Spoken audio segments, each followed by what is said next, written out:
values and commitment to our democracy will prevail against the cruelty, immorality, and authoritarianism of this administration. Let me speak plainly as an American and as a Baptist minister.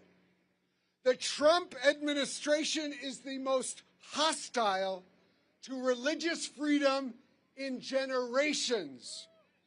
They attack any religious leader or community not in lockstep with their political agenda. The White House, the Pentagon, the Department of Justice, and ICE have weaponized religion for their white Christian nationalist crusade, which attempts to define who is a true American, conveniently made in their own image, and relegate all the rest of us to second-class status.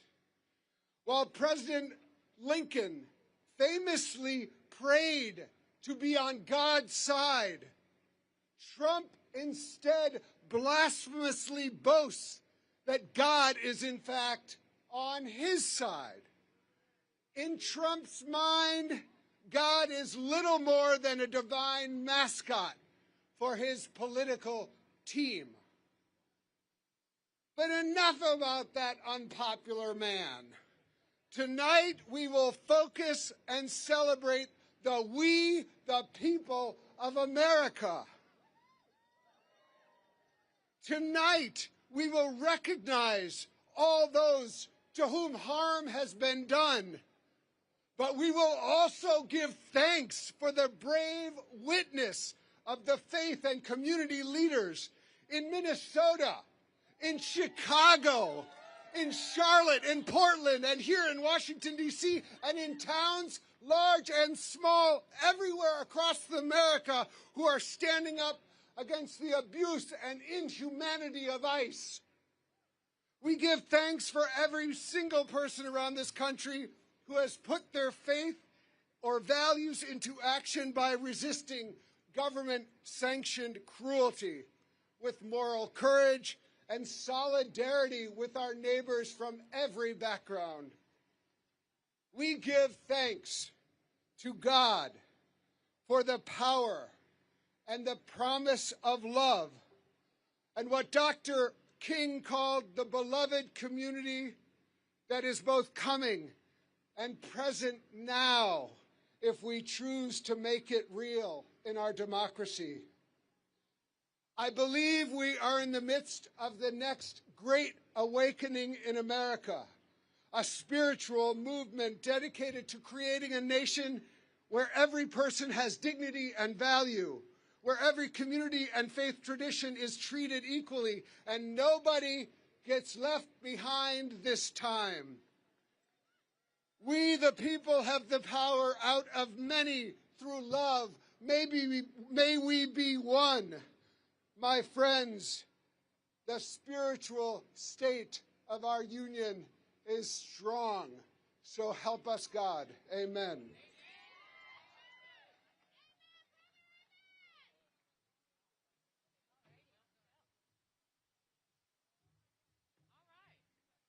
Y'all should be well in the spirit at this point. Is everybody in the spirit? That's what I'm talking about. That's right. We're going to call the spirit of our ancestors to make sure that we do justice on tonight. And we are going to start with one of the true fighters in the United States Senate and his very important guest. So please put your hands together for Senator Chris Murphy and Thursday Ganjavi. Thank you. Good evening, America. I want you first to give a big round of applause to my guest, refugee and immigrant advocate from Connecticut, Thursday Ganjavi. Say hi to Thursday. Okay, so I am not at the State of the Union speech tonight because Donald Trump is making a mockery of this great institution, and he doesn't deserve an audience.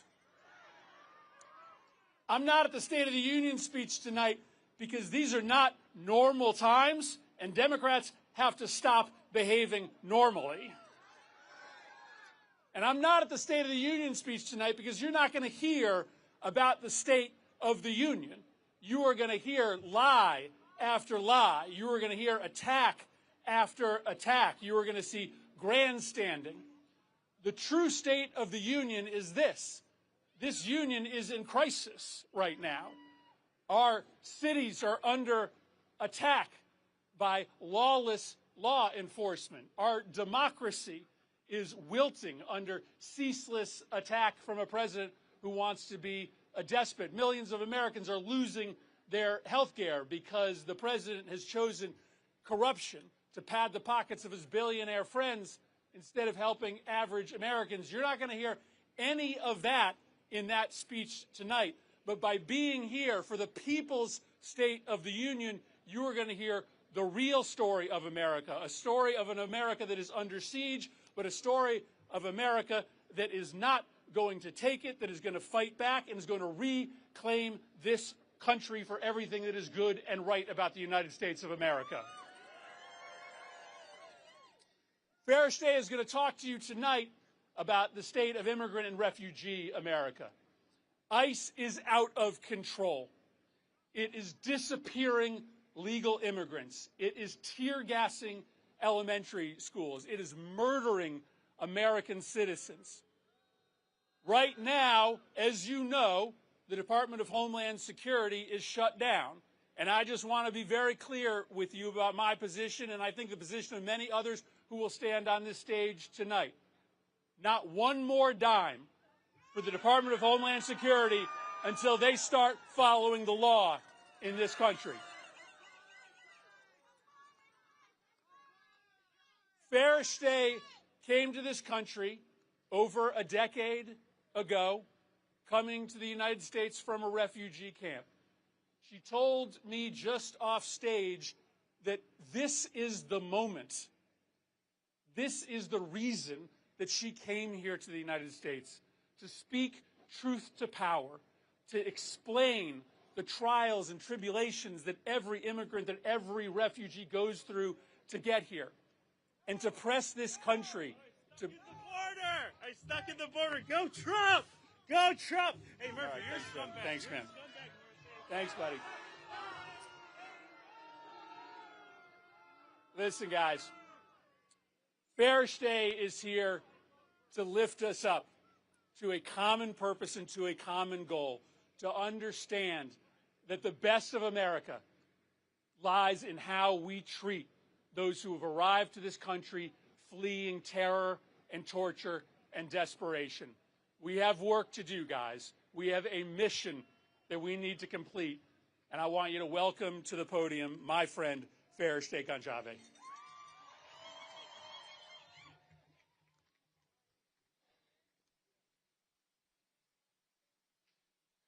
Good evening, everyone. Since arriving in the United States as a refugee in 2011, I have educated more than 7,000 refugees, especially women entering the workforce, now thriving as educator, health worker, and essential service providers, each becoming a lighthouse for others. Partnering with over 100 universities across the country and help young students launch career in embassies, public services, leadership programs, and enter to the top medical and law schools. For years, I advocated for immigration rights. I founded Elena's Light, an organization to support families in Connecticut. And I'm proud of work over the years that we did. Thank you. I'm here today, now standing next to my favorite senator, Senator Murphy, to speak with the voice I'm so proud of. Since the recent election, my phone has not stopped ringing. Mothers have called me asking it is safe to go to my child's appointment. Women have asked if they should cancel English classes. Afghan families and many immigrant families are confused about their legal status and afraid to travel for work, even within their own states.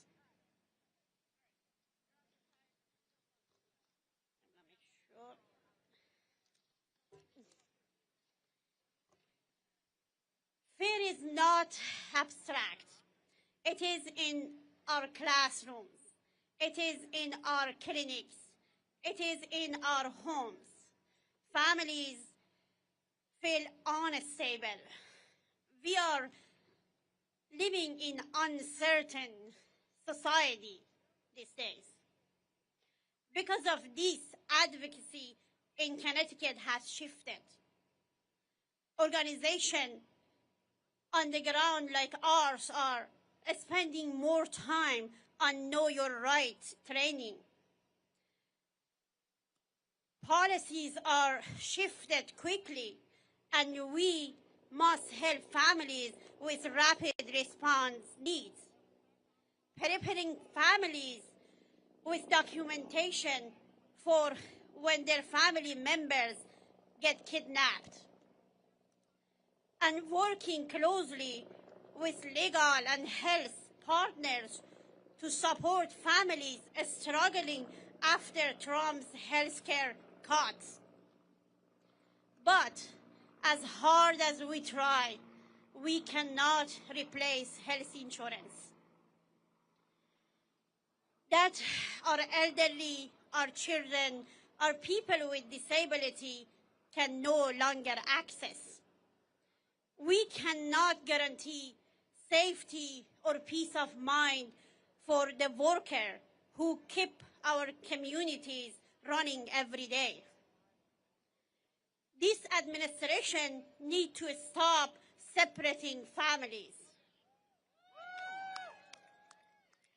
Mothers, kids, and our future generation who will become our caretaker, our lawyers, our teachers, and our politicians.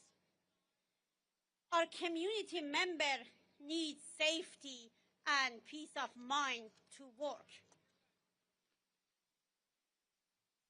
Leadership matters at the federal levels. We need real leaders.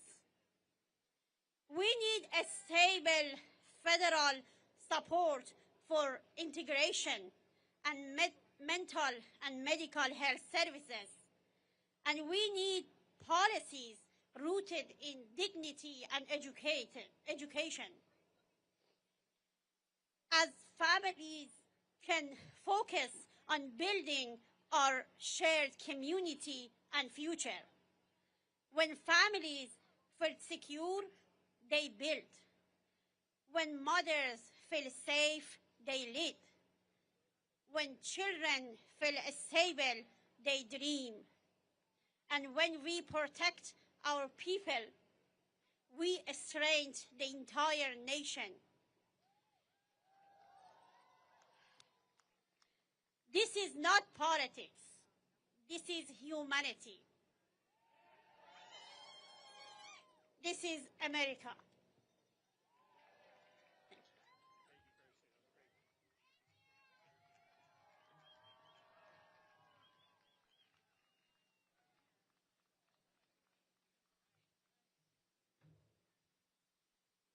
Everybody, one note, we just want to do sort of one housekeeping note. Attention all MAGA trolls.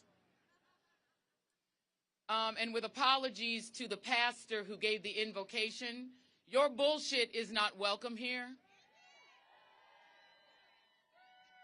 And to paraphrase one of my favorite actors in the world, Robert De Niro, I'm going to slightly paraphrase him. Fuck y'all. We're here to hear the truth and to hear from impacted people, not to see or hear from you. So go back and pay attention to your orange lying friend. Now, coming to the stage is one of the reasons that we are finally getting some of those files released. Everybody say, release the files. Release the files. Coming to the stage now is Pennsylvania's Fighting 12 Representative Summer Lee. She is one of the main reasons that we're getting some of those files. She's going to be reading a story from Monica Ruiz, the executive director of Casa San Jose, waiting to keep families together and reform our unjust immigration system, all while her family is now being impacted by ICE. Representative Lee.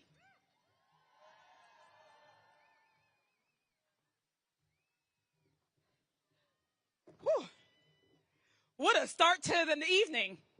But good evening one way or another. I am Summer Lee, representing Pennsylvania's 12th Congressional District, and I'm proud to stand here this evening with Move On, with organizers, with workers, and with everyday people who refuse to sit quietly while our country is pushed to the brink.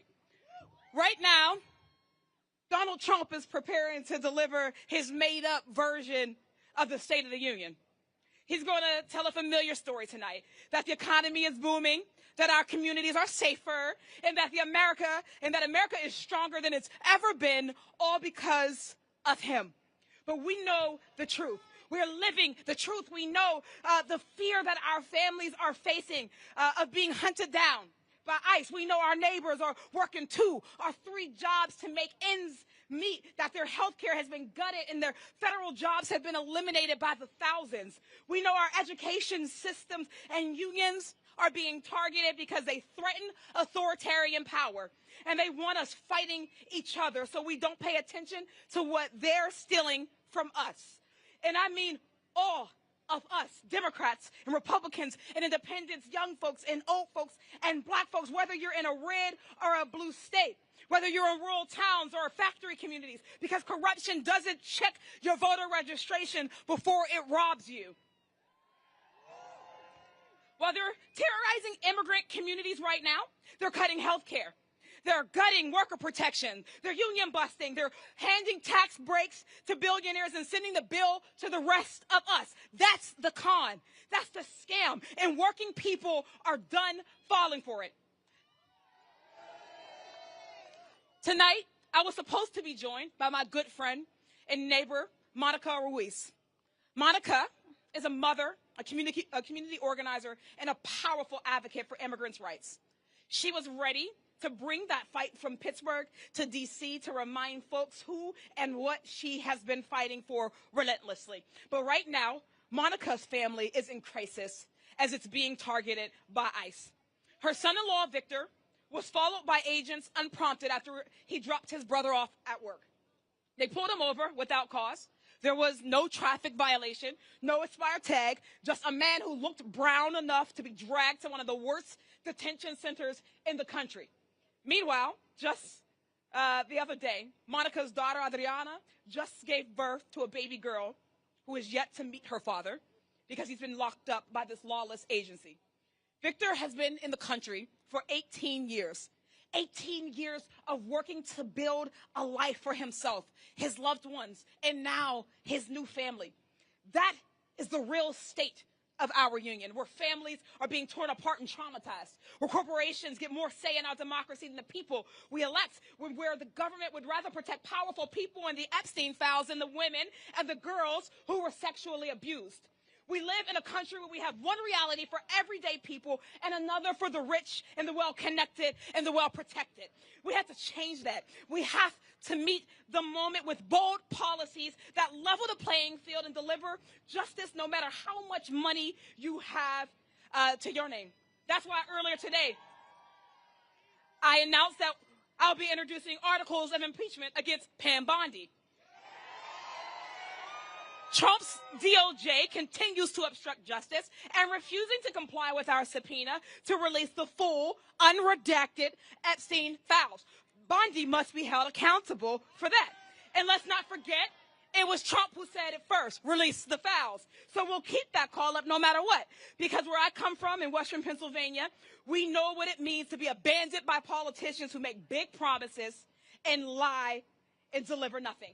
We know what it's like when the factories close, when the hospitals cut services, when the schools can't afford to teach, when the corporations are given permission to poison our water, our air, and our communities without consequences. And we know that no matter what language you speak, what zip code you live in, we all feel that pain, and we are all being squeezed by the same rigged system. So when Trump points the fingers at immigrants, our trans kids, our protesters, our journalists, understand what he's doing. He's trying to make sure we never point the finger where it belongs, at the billionaires and the corporations looting our economy, robbing our people, and buying our democracy right from under us. But here's the truth that they're afraid of. Working people are waking up. Across this country, folks are organizing. Labor and their money, they're refusing to be silent in the face of authoritarianism.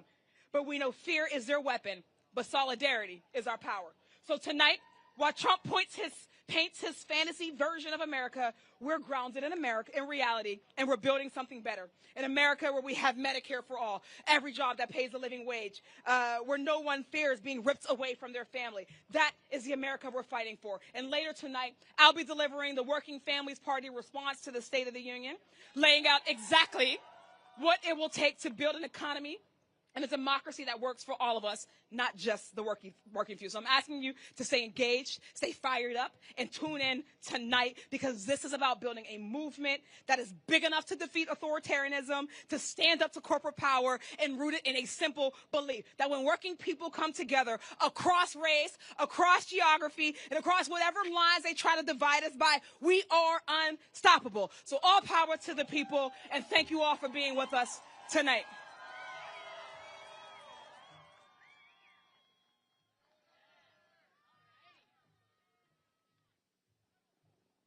Well, hell yeah, that's how we do it. Coming up next, a man who doesn't suffer fools from the great state of Arizona. We've got Senator Ruben Gallego. He's going to be talking about a man by the name of Steve Gomez. Steve is a father of 3 from Gilbert, Arizona, and for the last 5 years, Steve and his family have relied on the Affordable Care Act marketplace for their insurance. But let me be clear.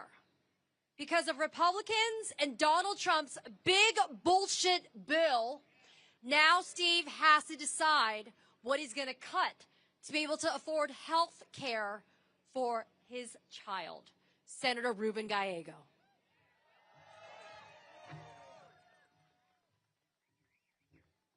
Listen, you know how important this is?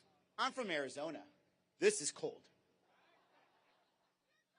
But let's be clear what's happening there. They want to call that the State of the Union. It is a state of denial. Because what's going to happen under that Capitol is a bunch of lies. Lies that Donald Trump, the Republicans, are going to tell us about how great this country is doing right now. But what is true, what is happening right now is that Donald Trump, the Republicans, have made this country sicker, poorer, and less secure. Sicker, poorer, and less secure. How did it start? As soon as they got in there, what did they do? They went and they cut Medicaid and they cut food stamps. Millions of Americans right now are without health care. The poorest of our country are trying to figure out how to make ends meet and how to pay for that grocery bill because they needed an extra $1 billion for their billionaire friends.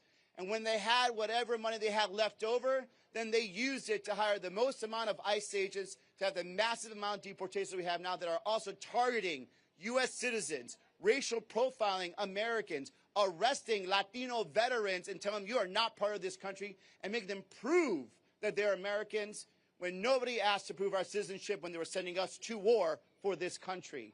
Sicker, poorer, and more secure. Less secure. Let me tell you what else. Every day, every American is trying to figure out how to buy food, how to pay rent, how to pay that mortgage, how to get a car, and this president has done nothing to help that. $1,000 per average every American has to pay for his tax increases. And now the corporations are going to get all their money back. Is every American going to get a refund for the $1,000 mistake that this president did? No. Not only that, he's going to double down. He's going to say, screw you, Supreme Court. I want to do 15% tax, and guess what? All of you Americans are going to pay for it. And now we have to figure out again, how are we going to pay for our rent? How are we going to pay for electricity? How are we going to actually pay for everyday food? We are poorer because of Donald Trump and the Republicans. Now let's talk about security. Let's talk about security. In 2 weeks, 2 Americans were gunned down by federal masked agents in front of our eyes, in front of your eyes, and then they try to lie to you. You saw it with your own eyes. 2 Americans expressing their First Amendment rights, and they said to you that they deserve to die. 2 Americans.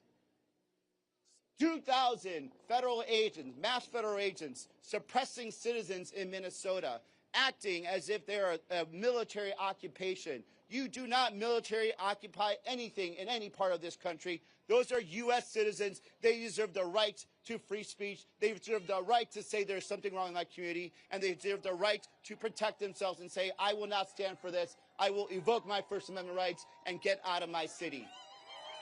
Let's be clear. No matter what they say, they are going to lie to you. And I'm not saying this just because I'm just another politician. I'm telling you because I have heard it. We talked about Steve Gomez. Steve Gomez wanted to do everything he could not to have to accept subsidies for his kids. He wants to provide. He wants to continue to have his personal business. He wants to be a responsible citizen. Now he has to make that decision. He has to make a decision right now. Will I continue to pay for this very expensive health care, or will I gamble? Will I pay for my health care, or will I pay the mortgage?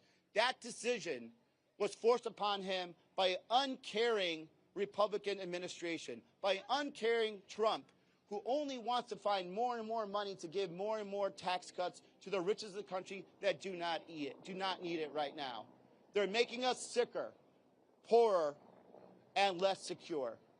Let's change that, America. We are better than what is under that Capitol right now. We can make this country, again, the best country in the world, where everyone is richer, where everyone is more secure, and we are proud of everyday work that we can say that America is getting better, will be better, and will one day be the best. Thank you so much. Stay in the fight.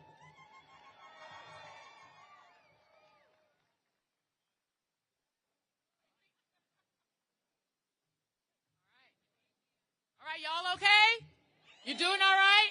How many of you remember Kilmar Abrego Garcia? How many of you guys remember Kilmar? Wave your hand if you remember him. Well, coming to the stage is the man who had the courage, the cojones, to go and find him at CCOP. And, oh, look at that. My fans are back. What I always say is, you know who I am, and I don't know who you are. That means you're a fan, you're a fan, you're a fan, you're a fan. Go ahead and keep on standing me.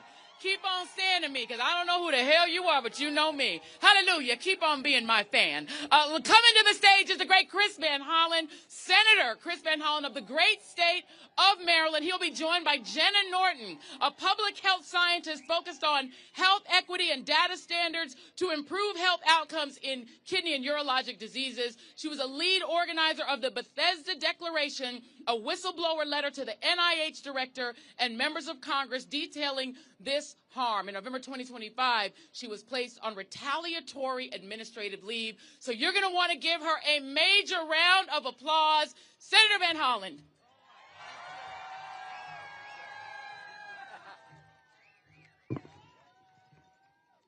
Hello, American patriots all. We are gathered here in this place because we love our country. And we know that our democracy is not on automatic pilot. And we know that we, the people, must mobilize to save it. Are you out here to save our democracy?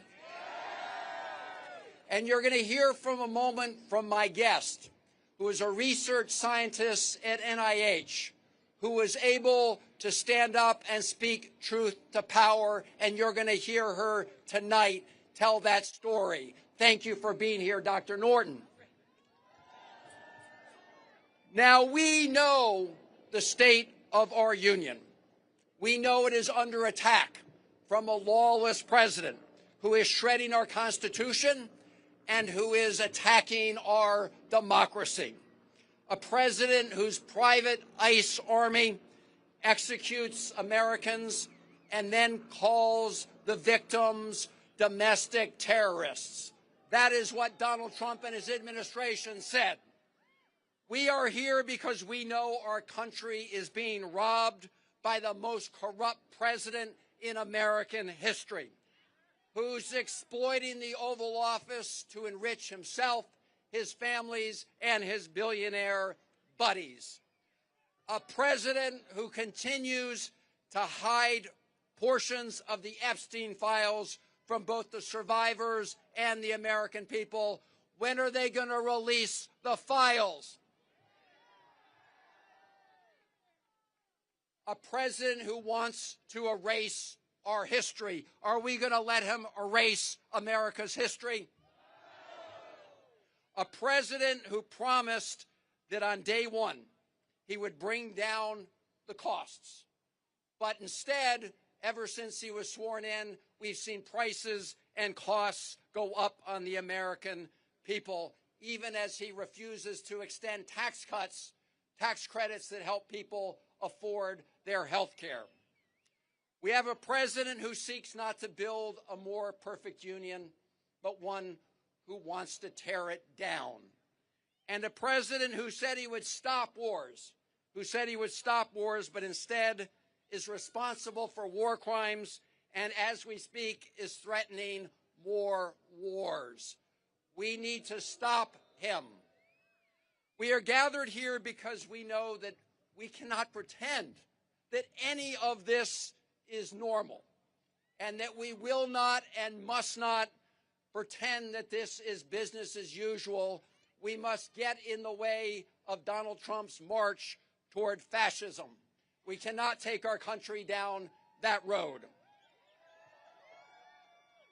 And what Donald Trump wants to do is what we know all bullies do, all dictators do. He wants to intimidate all of us. He wants us to sit obediently and quietly while he lies and lies and lies to the American people. In other words, he wants us to shut up and sit down. So I have a question for all of you patriots. Are you going to shut up? Hell no.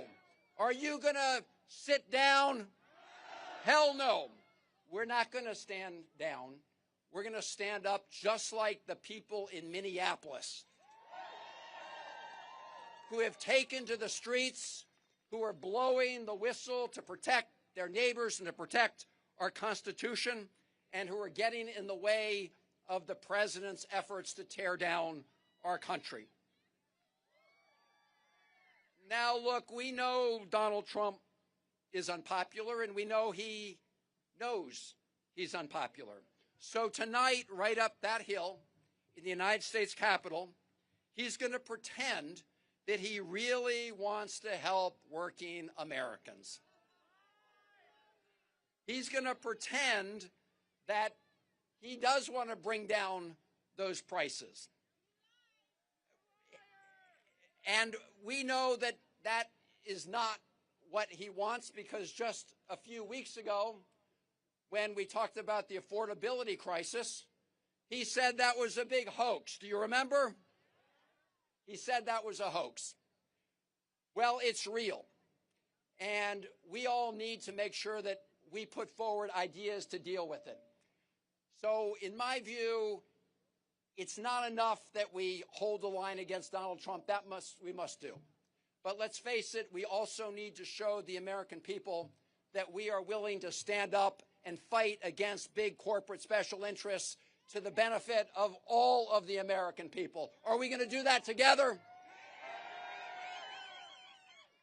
Because we need to make sure that we unrig a tax code that right now favors people who make money off of money over people who earn a check through their hard work. Are we going to change that? We need to make sure that all of you don't pay higher electric bills, so data centers that are owned by the richest corporations on the planet can make more money? Are we going to make sure that your electricity bills don't go up for them? And we need to make sure that big oil and the biggest polluters don't pass on the check to all of us, because polluters should pay.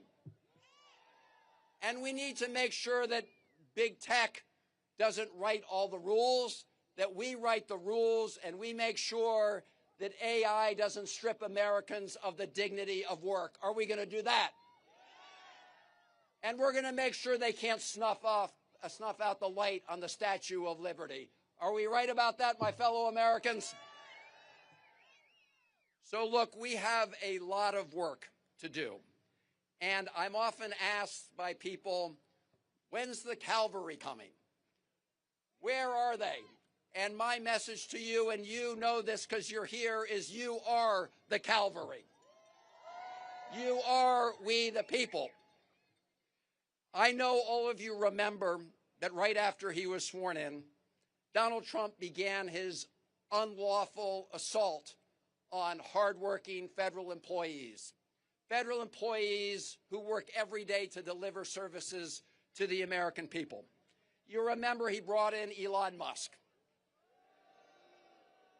who took out his chainsaw not to make government more efficient, but to rig the government in favor of billionaires like him.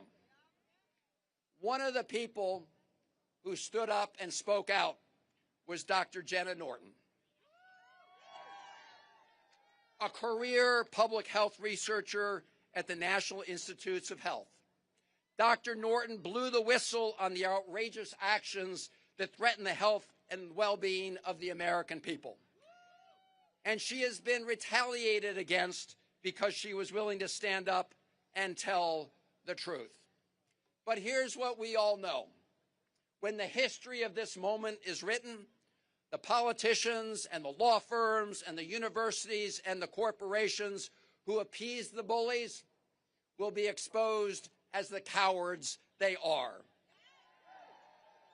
And the people who are standing up to save our democracy, like all of you gathered here today, and people like Dr. Norton, they will be remembered as those who preserved our Constitution and our democracy. So, ladies and gentlemen, please give a warm welcome to Dr. Jenna Norton.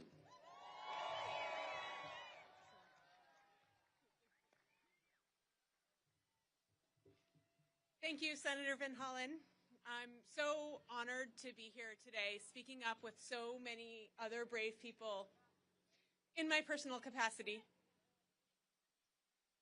As Senator Van Hollen noted, in November of 2025, I was placed on administrative leave from the job that I loved at the National Institutes of Health because I blew the whistle on the wrongdoing that I saw there. The Trump administration put research participants and public health at risk by a... Is that better? So, thank you, Senator Van Hollen, and thank you for letting me know that you couldn't hear me. I am very honored to be here today with all of the brave folks who have been speaking up, and I am here in my personal capacity. So as Senator Van Hollen noted, I was placed on administrative leave in November of last year because I spoke up about the wrongdoing that I was seeing in a job that I used to love at the National Institutes of Health until it was fundamentally changed. The Trump administration put research participants and public health at risk when they abruptly terminated NIH studies. By halting these studies, they also wasted taxpayer resources. When you halt a study, a 5-year study, a $5 million study, 4 years in, you don't save $1 million, you waste $4 million. And they continue to this day to censor research in violation of the courts, erasing people from science who don't fit their vision. Black people, Hispanic people, immigrants, LGBTQ+ people, all Americans who deserve to have their unique research needs addressed. They are creating a science that serves the few instead of a science that serves all of us.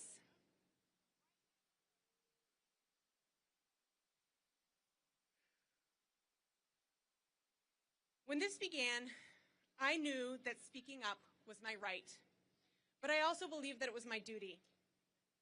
I first spoke up inside the National Institutes of Health, but when my concerns were not addressed by leadership at NIH, I felt that I had no choice but to join with hundreds of my colleagues at NIH to take those concerns to the public.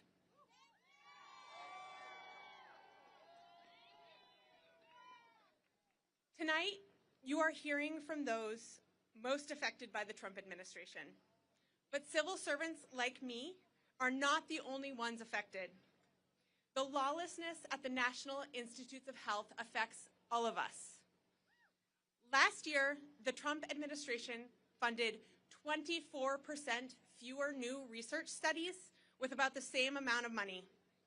That means fewer future cures for all of us.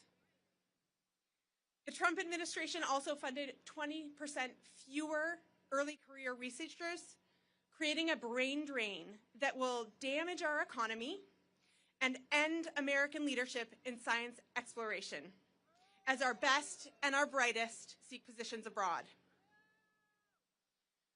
The Trump administration tried to silence us by putting me and other federal employees who have spoken up on retaliatory administrative leave. They do not want you to know how they are destroying your government, our government. But we will not stop speaking up. Let's get loud together. This is our country, and when we come together, we are powerful. Thank you.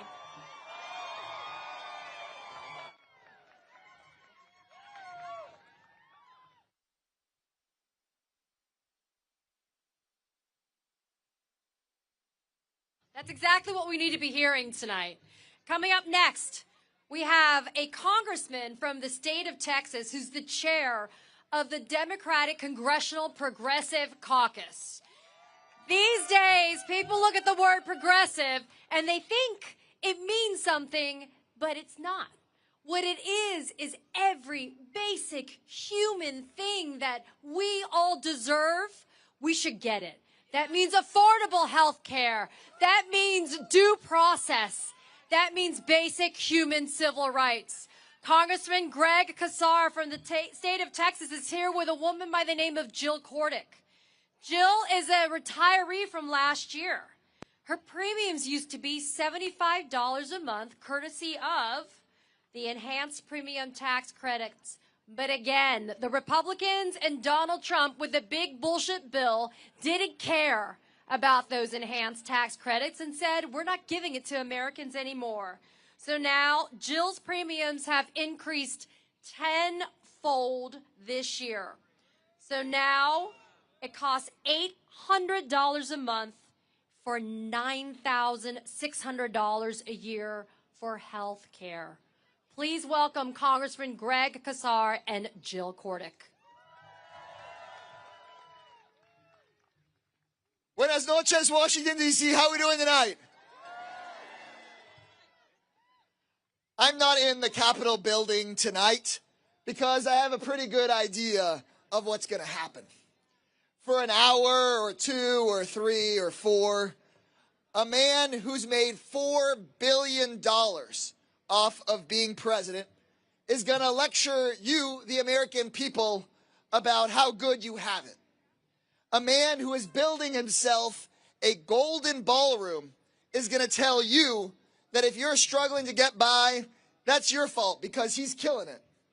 A man who flies around in a $400 million palace in the sky is going to tell you how good the economy actually is. He's going to tell us that the State of the Union is strong. Strong for who? Donald Trump and his billionaire donors' bottom line might be strong. The Epstein class certainly is going strong. But the state of our union is about all of us. And everyone but Donald Trump's rich friends know that it's a disaster. Our union is not strong when millions of folks like Jill are seeing their health care premiums go up 2 times, 4 times, 5 times, 10 times higher. Our union is not strong when Americans fear they could be killed or taken by masked agents in our streets. And now the latest news is that Trump is going to talk about in his speech tonight another tax cut for the richest people in this country and for big corporations. 17 million Americans are already paying for Donald Trump's last billionaire tax cut by losing their health care. Do we need another one? Read my lips. No new billionaire tax cuts. It's time for them to pay their fair share so that every man, woman, and child in this country can have a job that pays a living wage and affordable child care and health care as a basic human right for every single person. And while we're at it, we should get big money out of politics so that both parties answer to the people and not to the billionaires. Not another cent to the billionaire class, not another cent to the Epstein class. We will fight this Trump proposal tonight, tooth and nail, and we will make sure that the Republicans that vote for it lose their jobs. What do y'all say? Y'all, we don't need to hear what Donald Trump says tonight because we see what he does. He steals from working Americans to give to the rich. Donald Trump doesn't owe us a 2-hour rambling speech. He owes the American people their money back. If he wants to help the American people, he should shut up and pay up and give every family the $1,700 that he took from them with his illegal tariffs. How about that? How about instead of giving us a rambling speech, he gives us the $4 billion back he took in bribes while he's been president this last year? How about instead of wasting our time in that Capitol, he gives us the $1 trillion back he gave in tax cuts to the 1%?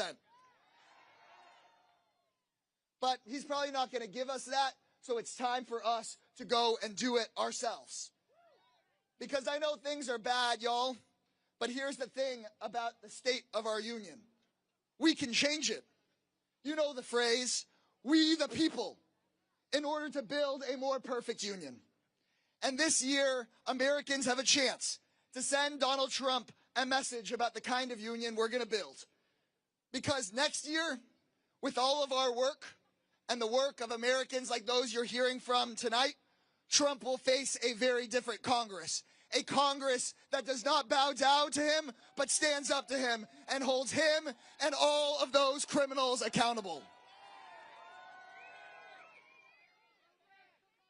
You got to believe it.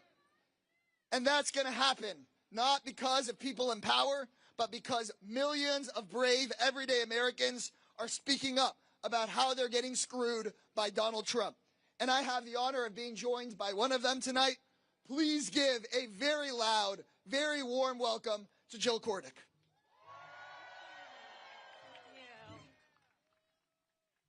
There was someone earlier today or this evening that said they were from Arizona and it was a little cold. I'm from Iowa. This is balmy. So tonight, as President Trump is delivering the State of the Union and obviously bragging about the fantastic economy he's produced, I'd like to take a moment and tell you a little bit about how his economy is affecting me. When I retired, I benefited from the ACA tax credits, as you all have heard. $75 a month, a little over $900 for the year. Then, as a part of Trump's agenda, enthusiastically supported by Representative Marionette Miller Meeks, they voted to shut down the ACA tax credits. A decision that I'm sure she's applauding tonight behind us in the Capitol. And because of that, I now pay just short of $10,000, from $900 to $10,000.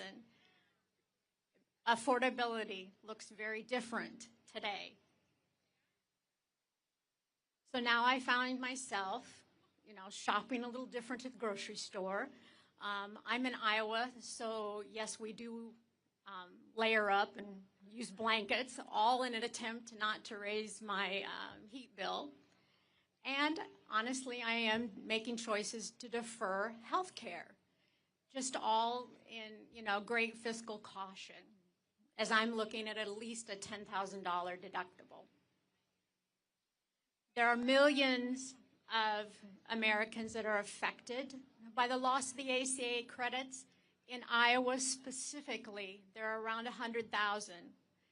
13,000 have opted not to sign up and be in the marketplace this year. That's 13,000 Iowans trying to navigate the healthcare systems without coverage. This isn't abstract. These are real policy choices, errant policy choices, and they're harming real people like me. And these intentions and the intentions here that these leaders are these guys are supposed to be representing us. Too many syllables here. Yet, and they continue to disappoint us. They've just shown us, the Republicans and Donald Trump, how out of touch they are with real Americans. So when they choose tax breaks for the wealthy over affordability, that dastardly word that Donald doesn't like, affordability for Americans, they're turning their very back on the people that they are supposed to be representing. So thank you for listening. Thank you for showing up tonight. Thank you, Jill. Let's hear it for Jill. Let's hear it for each of you guys. Thank you guys very much.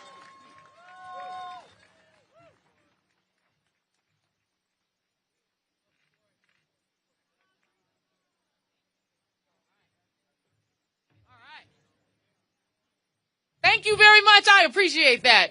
Y'all good? Y'all doing good? You doing okay?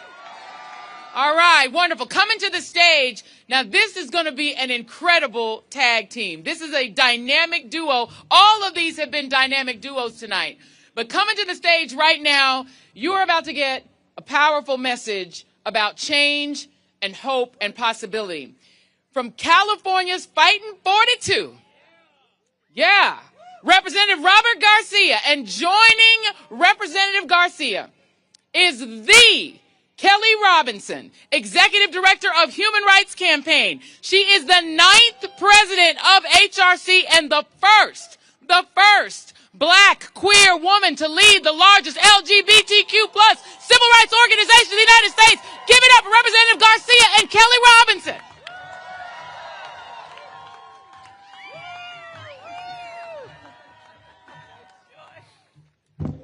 Hey everyone, how are we doing tonight? It is so great for both Kelly and I to be here with all of you, two proud members of the LGBTQ plus community who are proud to be standing tonight with the people at the People's State of the Union.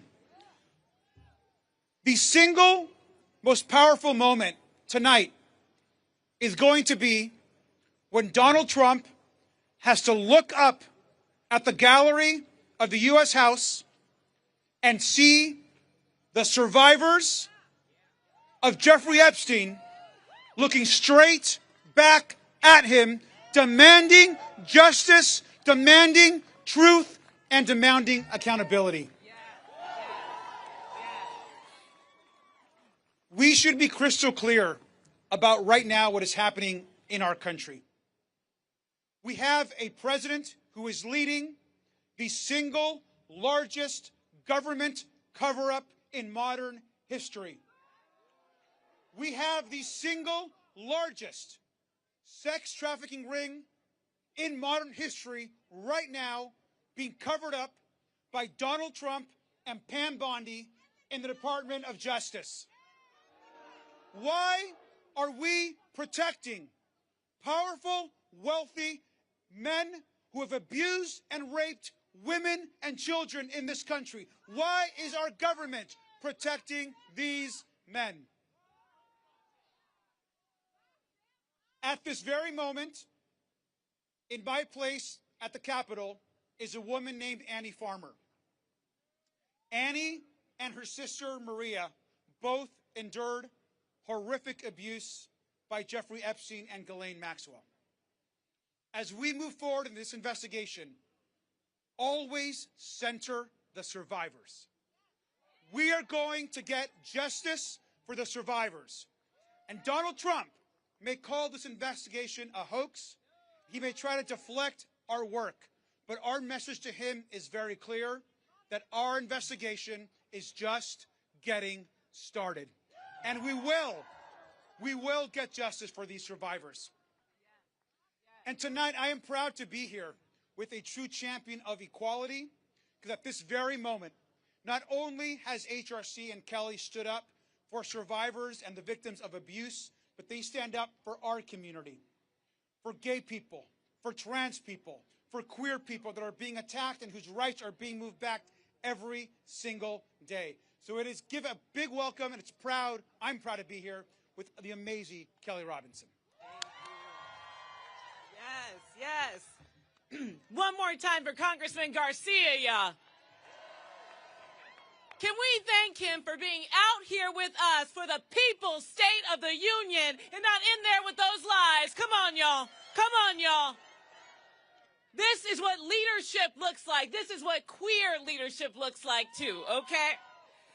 I'm Kelly Robinson. I'm proud to be president of the Human Rights Campaign. We are the largest LGBTQ+ civil rights organization in the world, 3.6 million members strong, and fighting every day. But today, I'm here for the people who are in same-sex marriages or are worried about their families. I'm here for the parents that are tossing and turning at night over the safety of their queer youth. I'm here for every trans kid that just wants to feel seen, valued, and loved. I'm here for every trans person that's been kicked out of our military and every person living with HIV that's denied their PrEP medication. I'm here for our community tonight. Because I gotta remind this country that lesbian, gay, bi, trans, and queer people, we've always been here and we're not going anywhere. This is our country too.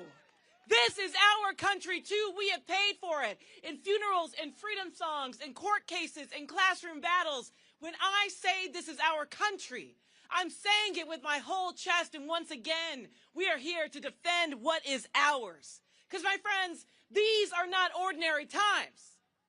There's nothing ordinary about this president removing the pride flag from Stonewall. There's nothing ordinary about them cutting billions of dollars from HIV prevention and throwing it into building more ICE detention facilities. We need health care. We need food. We don't need mass incarceration. And there's certainly nothing ordinary about this government murdering United States citizens. Renee Good should still be alive. Alex Preddy should still be alive. Ruben Ray Martinez, Dr. Linda, Keith Porter Jr., and all the other people who died in ICE custody should still be alive.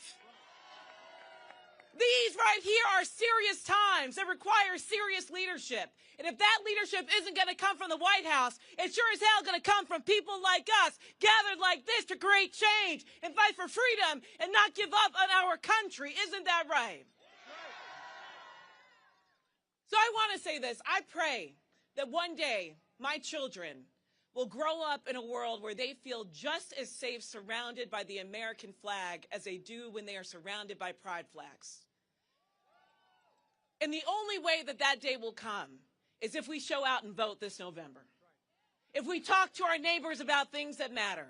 If we don't give up on one another and don't give up on this country. And I'm reminded by the words of the great Ella Baker, y'all.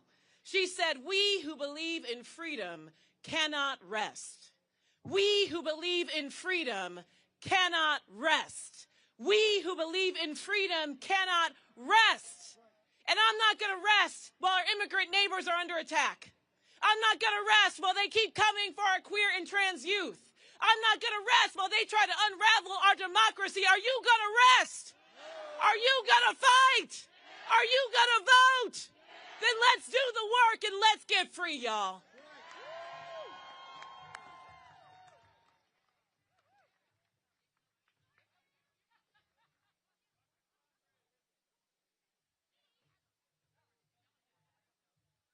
I feel like she needs some walk-off music after that. Damn. So, a DJ. You need a DJ? Alrighty. So we all know that the convicted felon Donald Trump thought that he could test certain cities to see if they were made of the metal to crumble. One of the cities he's picked was Portland, Oregon. And Portland said, hell no, ICE gotta go. Portland also said, hell no, National Guard is not going to happen here. Federal judges told this administration no. And what did Trump do? He called for their impeachment. He doesn't believe in the rule of law. But Senator Jeff Merkley is here to let us know and to let all of you know that the rule of law is still alive and well. He's joined tonight by Nafisa Faye, Washington County Commissioner who made history as the first immigrant and refugee, the first black and the first Muslim commissioner in that county. She is outspoken because ICE and Trump's secret police are terrorizing our communities. Let's hear it for Senator Merkley and Nafisa Faye. How y'all doing tonight? You know, Kelly Robinson, who just spoke from HRC, how about another hand of applause for her work leading the equality movement? And how about this? How about we pass the Equality Act so discrimination and bigotry is eliminated across the United States of America? Now, if the president was telling the truth tonight, he'd be saying, well, here I am 1 year in, and you know what I've done over the last year? Made the billionaires a lot richer and everyone else sicker and poorer. Is that the kind of America we want? You know, it's pretty incredible to see really the damage that can be done by a leader like Donald Trump. And part of that damage is undermining the very core of our Constitution, the checks and balances of our Constitution. And he has really had a 10-part plan to be able to do that. And one of those parts of the plan, an incredibly dangerous plan, are troops in the street. It means federalizing the National Guard. So we're going to stop that? It means he wants to send the military out and surround the polling place in November. Are we going to allow that to happen? It means ICE operating as secret police. And I can tell you this, I never thought we'd see secret police here in the United States of America. I mean, you read about it at some other country, about people who have no badges. They show up in an unmarked van, they have no judicial warrant, they knock down the doors, they grab people out of the house, they grab people out of the car, they proceed to disappear them, they don't let them reach an attorney, they don't let them reach family. Folks, we have secret police right now in the United States of America, and we've got to end it. And perhaps the most dangerous part of his 10-part plan is rigging the next election. Have you heard about this thing called the SAVE Act? What he means by save is he wants to save his authoritarian control and turn the presidency into a kingship. Are we going to let that happen? Yeah, the SAVE Act would say, well, we're going to take folks who generally might vote for the blue side and make it hard to register to vote. We're going to make it hard to actually vote. We're going to make it hard to do vote by mail. We're going to make it hard for women who have changed their name when they got married, or men who changed their name when they got married, doesn't match their birth certificate, make it difficult for them to vote. You know what? I think if you really believe in the Constitution of the United States of America, you want every single citizen to be at the ballot and able to cast their vote for how the direction of this country goes. So tonight, I am really pleased to introduce my guest, Nafisa Faye. Nafisa has broken a lot of boundaries. She came to the United States of America as a Somali refugee. She became a leader in her community, not just her Somali community, but her Washington County community. She proceeded to get elected to the county commission and to be a real fighter for the fundamentals for families to thrive, for health care, for housing, for education, for good paying jobs. And you know what? I want to say this. When the president and his team attack any group resident in the United States, let's stand by their side. When he attacks our Muslim Americans, let's stand with our Muslim Americans. When he attacks our Hispanic Americans, let's stand with our Hispanic Americans. When he attacks our Somali Americans, let's stand with our Somali Americans. Together, we are virtually all immigrants. Let's together make this nation stronger, embrace each other's talents. I say hell yes to diversity. I say hell yes to equity. I say hell yes to inclusion. And here is a champion doing the hard work at the county level. Nafisa Fine, let's give her a big welcome.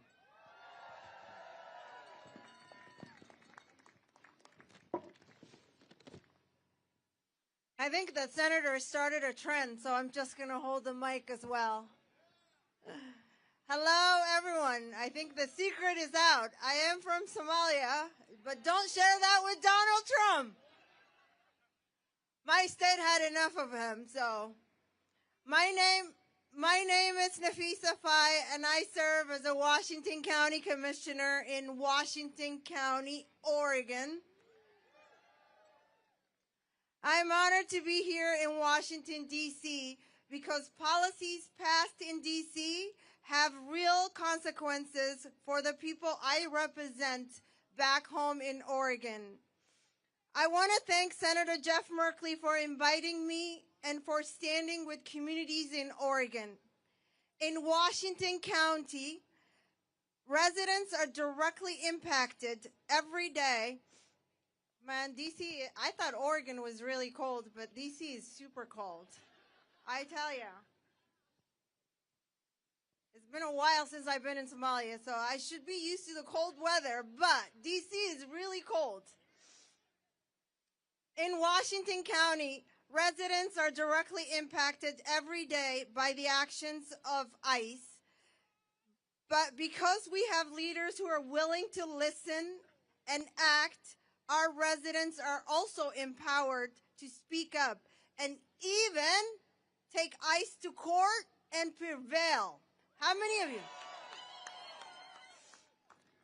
That's what happened when Victor Cruz, when ICE wrongfully detained him in Oregon. He didn't stay silent. With legal support and community backing, he challenged that detention in court and won. His case didn't just change his life, it improved protection for others in Oregon as well. And then there is Paulino Martin San Pedro. After being detained by ICE, he became seriously ill, was deported, and later died in Mexico. His family and community are still living with that loss. His story is a painful reminder of the human cost when enforcement ignores dignity and due process. These stories matter because they show what's at stake and what's possible. With leaders and leadership like yours, Senator Merkley, residents are empowered to seek justice, and we are called to ensure tragedies like Paulino are never repeated. Thank you for this opportunity and for giving us a voice and for being here today. Thank you. Nafisa, thank you so much. Thank you, Patriots. Let's save our republic. That's our mission. Let's get it done. Thank you so much. Thank you, thank you, thank you. All right, y'all. Thank you. You don't have to miss me. Just go ahead and subscribe at thejoyreadshow.com. No need to miss me at all. Now, we know that the great state of Minnesota has given us really the human image of the carnage of the Epstein class, the ICE domestic terrorism against American people, and the ruthlessness and cruelty of this regime. It's given us the face of Alex Preddy, of Renee Nicole Good, of that sweet little baby in his little blue hat being taken from school, Liam Conejo Ramos, That is the image right now that this regime will have to take into history. But the other image that will go into history is the resilience of Minneapolis, the resilience of the people of Minnesota, the resilience of Ilhan Omar facing somebody trying to rush her on stage and being ready to throw hands. Don't come for her if she has not called you. The resilience and the kindness, the interfaith, interracial kindness and resilience of Minneapolis, of Minnesota, will live on into history. And that is a sign of great leadership and great community. So I am so pleased right now to bring you one of the great ladies of the state of Minnesota, their Senator Tina Smith. And she will be joined by Brenda Lewis, who is the superintendent of Fridley Public Schools. She's been working tirelessly to protect Fridley students and their families during the ongoing ICE search in Minnesota. Give them a Minnesota-level round of applause.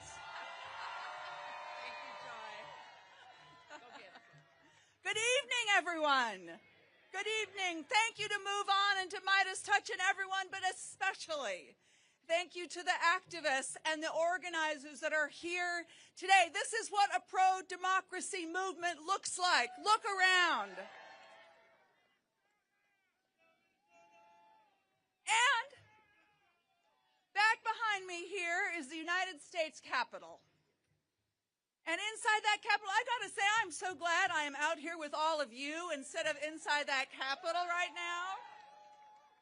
Inside the Capitol, Donald Trump is lying about the state of this nation. He is using division to drive us apart, to make us think that we are not one nation, one community. And that is why we are all gathered here today, because we are against the chaos and the corruption that he is spouting back there in that most precious capital of ours. But tonight, we are outside, and I'm here to tell you, this feels like resistance weather to me. Because we want to tell the real story about what is happening in this country, what is really, really going on. And we're here to offer an alternative that is not about sticking up for the billionaires. It is about fighting for the working, the hard-working people in this country. And that is why I am so grateful to be here with my special guest today, Brenda Lewis. Give it up, Tal. Thank you, Brenda, for being here. Brenda is an educator. She was the superintendent of the Fridley Public Schools. This is a district of about 2,800 students. It is very, very diverse. It's a suburb of Minneapolis and St. Paul. And when ICE came to Minnesota, Brenda sprang into action. I'm here to tell you, folks, she is a badass.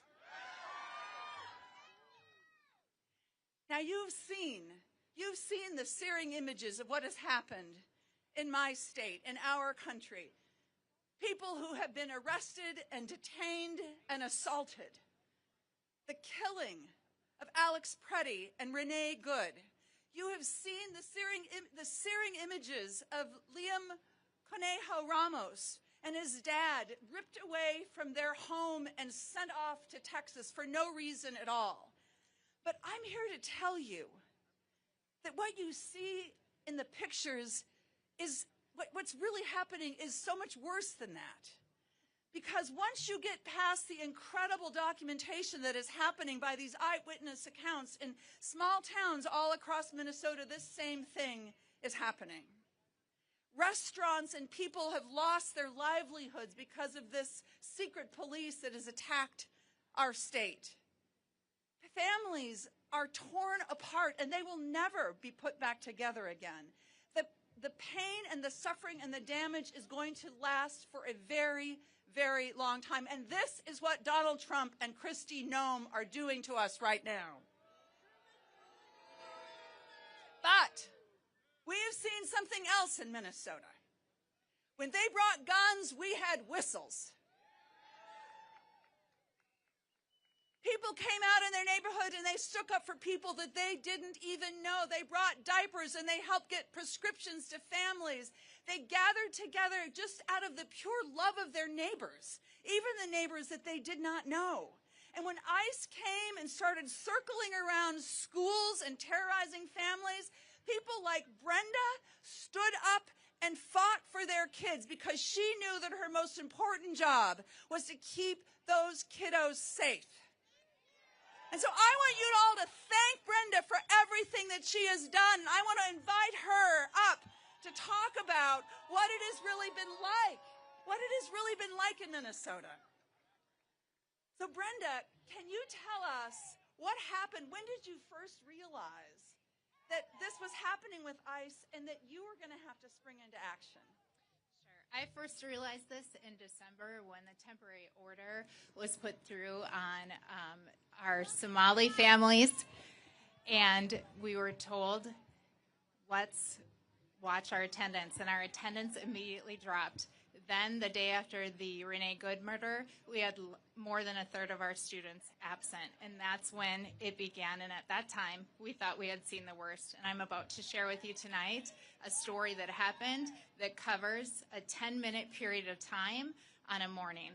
I woke up that morning a little bit optimistic, and we learned that 700 ICE agents were leaving Minnesota immediately. Little glimmer of hope. Our second glimmer of hope, our lawsuit to keep ICE out of Minnesota schools, was trending really well in the media.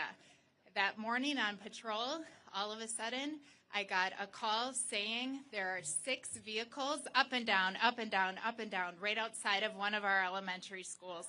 They were then in a roundabout preventing our children from crossing to come to school. They were yelling and screaming at our crossing guards. Then our principal was trying to help and trying to keep our students safe. And 4 ICE agents posing as press with orange upper bicep bands were yelling and screaming at her and videoing her. Then a mother was followed who is legally in the United States by 2 vehicles full of ICE agents, and she had to pull into our school so that she wouldn't be hurt. A board member was followed by ICE agents with a 3-year-old in the back of her car. This is just a 10-minute period one day. On one morning at an elementary school welcome. So think about that. Brenda and her educators should be figuring out how our children can be learning. And instead, they are pressed into this relentless effort to keep our children safe. But I want you to think, as I wrap here, about where the power is right now. The power is with people like Brenda. The power is with people like you and people like you all over this country. The power does not come from the United States Capitol. The power comes to the United States Capitol from all of you. And that is the work that we have ahead of us. That is the work before us. So thank you all so very, very much for being here to talk about what the people want to see in this country right now. And it is not what Donald Trump is talking about right behind us. So thank you all so very, very much. Thank you.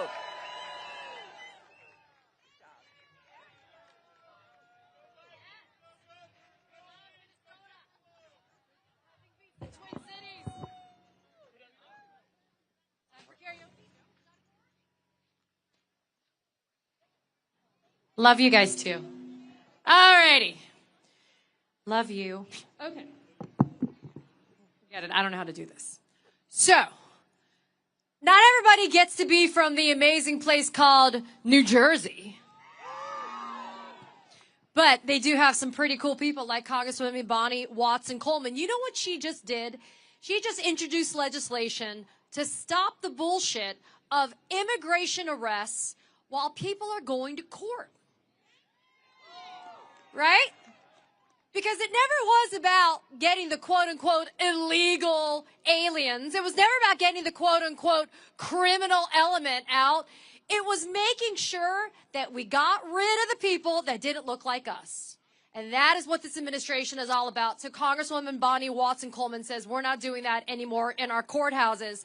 She's joined today by Nydia Morsi, the director of Make the Road New Jersey, one of the most fantastic community organizations in the state of New Jersey that is focusing on our communities of color. Please welcome them to the stage now.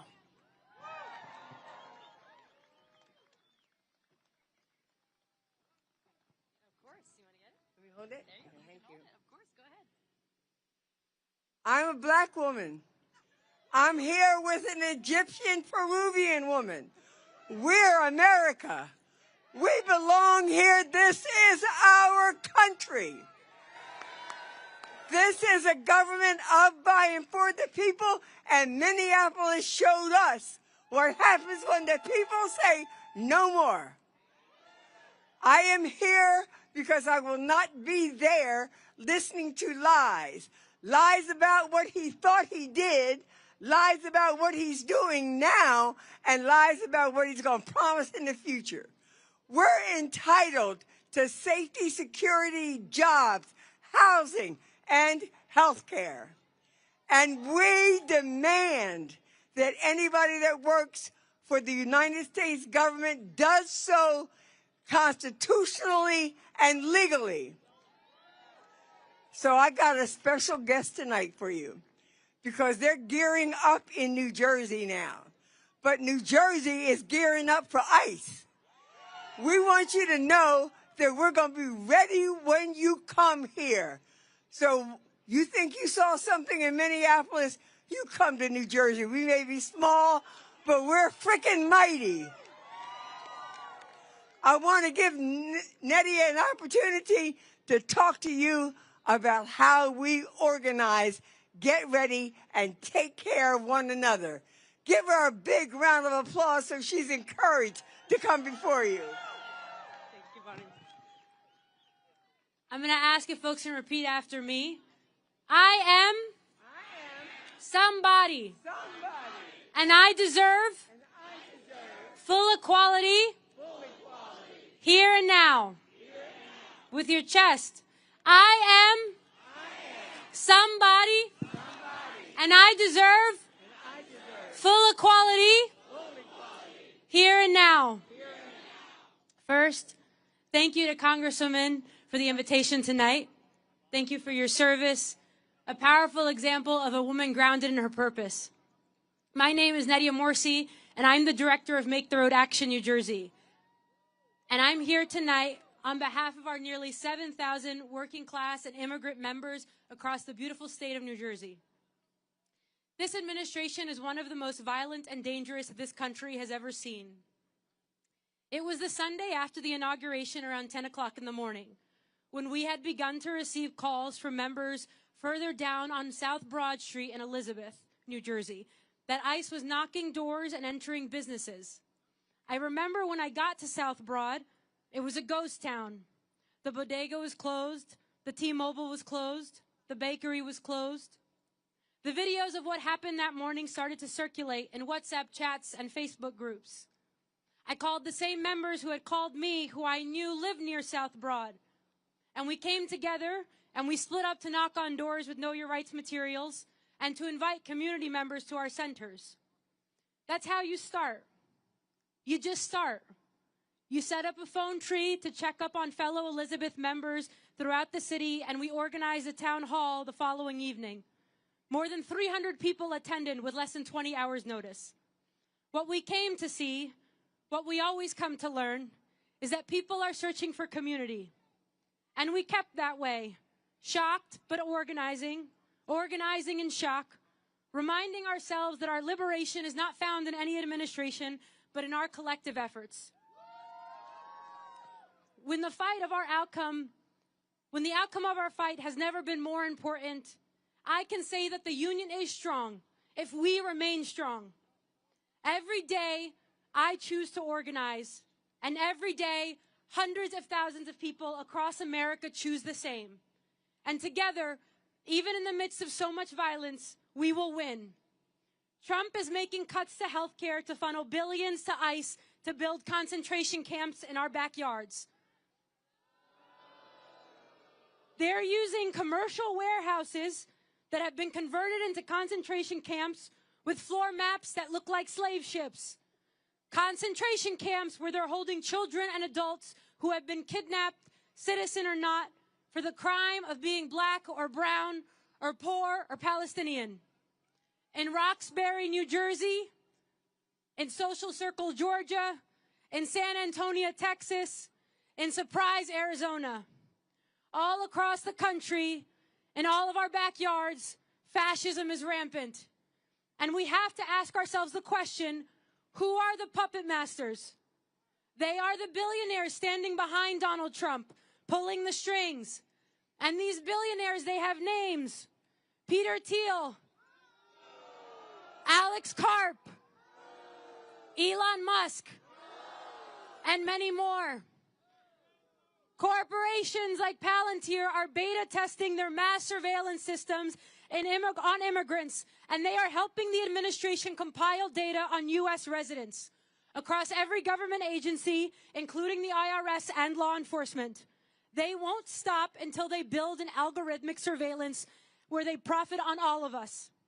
In the face of such blatant greed and hatred, the American people couldn't be more clear. We want an economy that delivers for all of us, and a country where we protect our neighbors. From Dilley to Delaney, we are prepared to dismantle ICE. This is not the path we chose to take, but if the only way out is through, then the only way through is together, as one people, fighting for the ones we don't know yet. Presidents can come and go, but we are here to stay. And while we need to defund ICE, we need to deconstruct Homeland Security.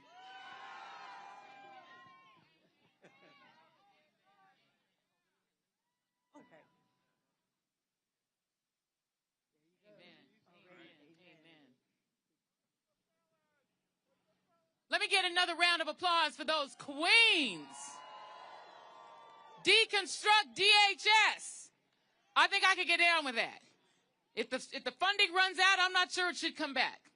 I realize Kash Patel needs to go to Italy on occasion for fun vacations to hang out with the hockey team on our dime. I realize that he likes to use the private jet and that deconstructing and defunding DHS would interrupt the fun that he's having on our dime. But I think it's worth it. Make him buy a regular ticket on an airline like the rest of us. Coming to the stage. Now, I want you all to say after me, all right? Say, okay. Say, you said that. Say, you did that. All right? Okay. You said that. Oh, I know you didn't say that. The next person that I'm bringing to the stage made that kind of call and response normalized in Congress. The greatest hype woman any member ever had. The woman who's going to let you know when you said it and let you know when you failed to say it. The lady who is standing up for the Epstein survivors like nobody else. Coming to the stage from the great state of California, California's Fighting 37, Representative Sydney Kamlager Dove. Give her a round of applause. Give it up for Joy Reid, y'all. My hype women, how are you all tonight? It is a little cold. I am from Chicago, but it's still cold. So I don't know about you, but my mother has always told me, don't let nobody come up in your house and disrespect you. Now, unfortunately, I share my house with Speaker Johnson. Exactly. And he's got somebody up in my house disrespecting all of us. So I decided that I would hang out with my people, with the people, with all of us, the people who have been in the streets day after day demanding better from our government. But in my stead, I sent a survivor, Jenna Lisa Jones, who at the age of 14 endured something that no child should have to.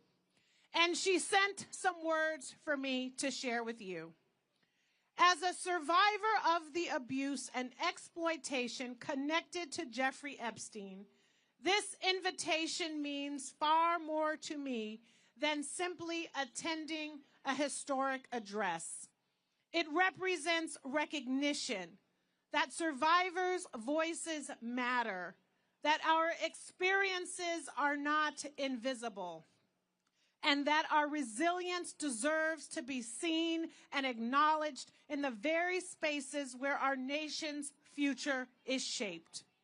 Moments like this remind me that we are not alone, that our stories have meaning, and that there are leaders who are willing to stand with us. I met and hung out with Jenna Lisa today.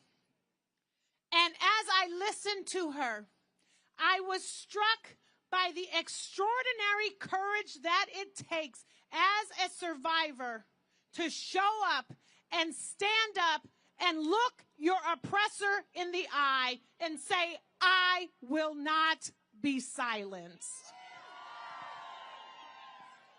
But sadly, this is a kind of courage that our president doesn't have. So as Donald Trump delivers his address and sees Jenna Lisa and her fellow survivors in the audience, he will be reminded what true leadership looks like. And it is not measured by applause from sycophants. It is measured by whether or not you stand by your word to fight against injustice, or whether you want to shield the folks who should be held accountable. But enough about Trump. I'm so tired of talking about this small man who is not worth any of our time. Because this People's State of the Union is not about him. It's about us. And what is worth our time, our commitment, our work. And y'all, let me tell you, up until November and for the next couple of years, it will be a lot of work. But what is worth our time is the future that we want to build. Every single one of us wants an America as good as her promise. And each of our dreams are different. That's what makes diversity so amazing. But there are some fundamentals, y'all, that are just non-negotiable. We have to take on the corporations and the monopolies that are squeezing every dollar out of our pockets and making us poorer. We have got to lower the cost of health care and everyday necessities. Nobody should be forced to make a decision about if they are going to pay the rent or stay alive. We have got to make the dream of home ownership real. It is not if you try to dream and work to own a home that it costs you a future and limits your future instead of allowing you to build a future. And we have got to build an education system that opens the doors for all of our young people rather than shutting them down and burying them in student loan debt. And yes, we need an immigration system that lives up to the founding ideals of this country. Diversity is not the threat. It is the very source of who we are as a nation, y'all. And we have to empower our cities, our rural communities. with the resources they need to solve 21st and 22nd century problems. And above all, we must, and if you don't know it by now, then you have not been paying attention, but we must save and protect and defend and make more righteous our democracy. Because without it, absolutely none of this is possible. This weekend, I was back home in California in my district, and I was talking to one of my constituents, May. And May said, I want to be able to trust my government again. I want elected officials who will be honest with me. I want to see courage. And real talk, y'all, we have a government that is working harder to harm us than help us. Real talk, we have a government right now where justice goes to the highest bidder and the lowest kneeler. And that is not what we signed up for, and that's not what we deserve. It is time. It is way time. It is past time in Black History Month and every other month of the year, y'all. It is time for the moral goodness of this country to match our economic might. For our leaders to put people over profits, compassion over cruelty, and equity over evil. This is our country. This is our moment. And just like Jenna Lisa said, we will not be silenced. The People's State of the Union starts tonight, and we're going to keep it going every day of the week through November and to the end of this man's term until we get the country that we deserve. Thank you so much.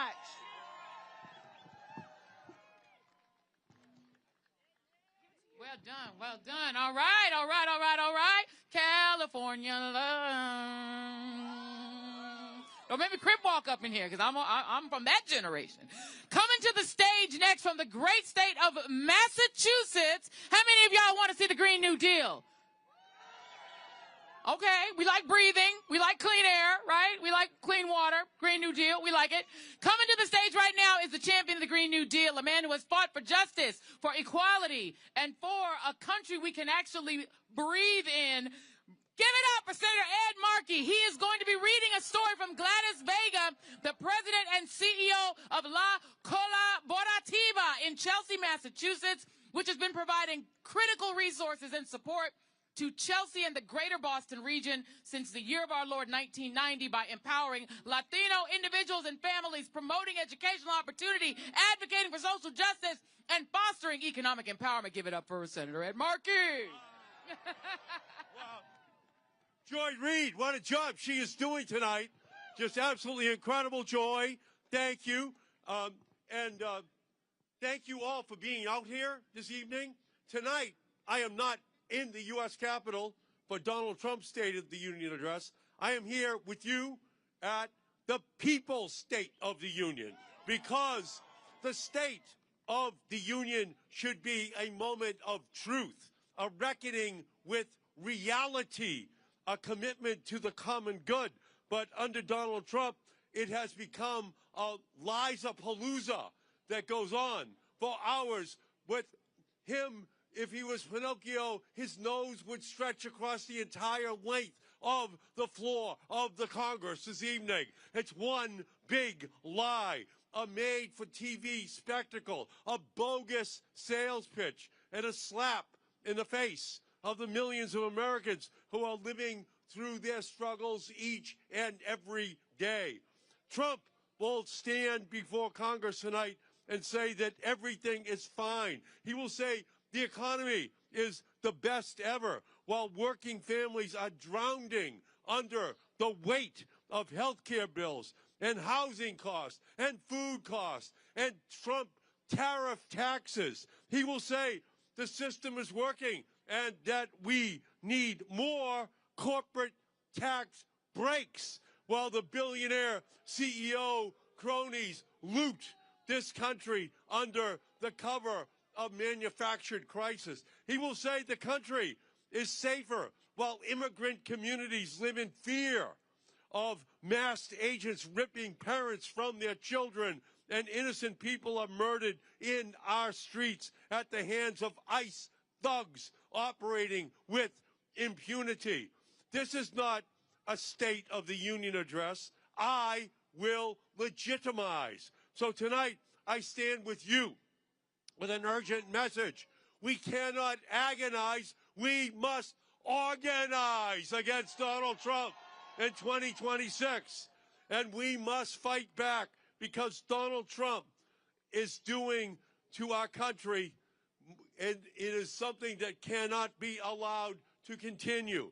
Because I will not stand while this administration attacks immigrant families and uses ICE as his own private army to use a paramilitary force that terrorizes entire communities. I will not stand by while they gut our health care system, undermining Medicaid, Medicare, the Affordable Care Act, our education system, our environmental justice funding, and looting all of that money to give tax breaks to millionaires and to billionaires. I will not stand by while they target transgender people, demonizing trans kids, banning them from schools and sports, and trying to erase their very existence from public life. Trans rights are human rights. They cannot be trampled. I will not stand by while they roll back civil rights protections, undermine reproductive freedom, rig our tax code so that billionaires pay less while the rest pay more. Every time I vote against a Trump nominee or a Trump budget, I draw a line for you. A line between democracy and authoritarianism, a line between justice and cruelty, a line between government that represents we the people and one that glorifies we, the Epstein class. And I will keep drawing that line every single day. But I know that voting no is not enough, because what is at stake at this moment is not a single bill or a single nominee or even a single presidency.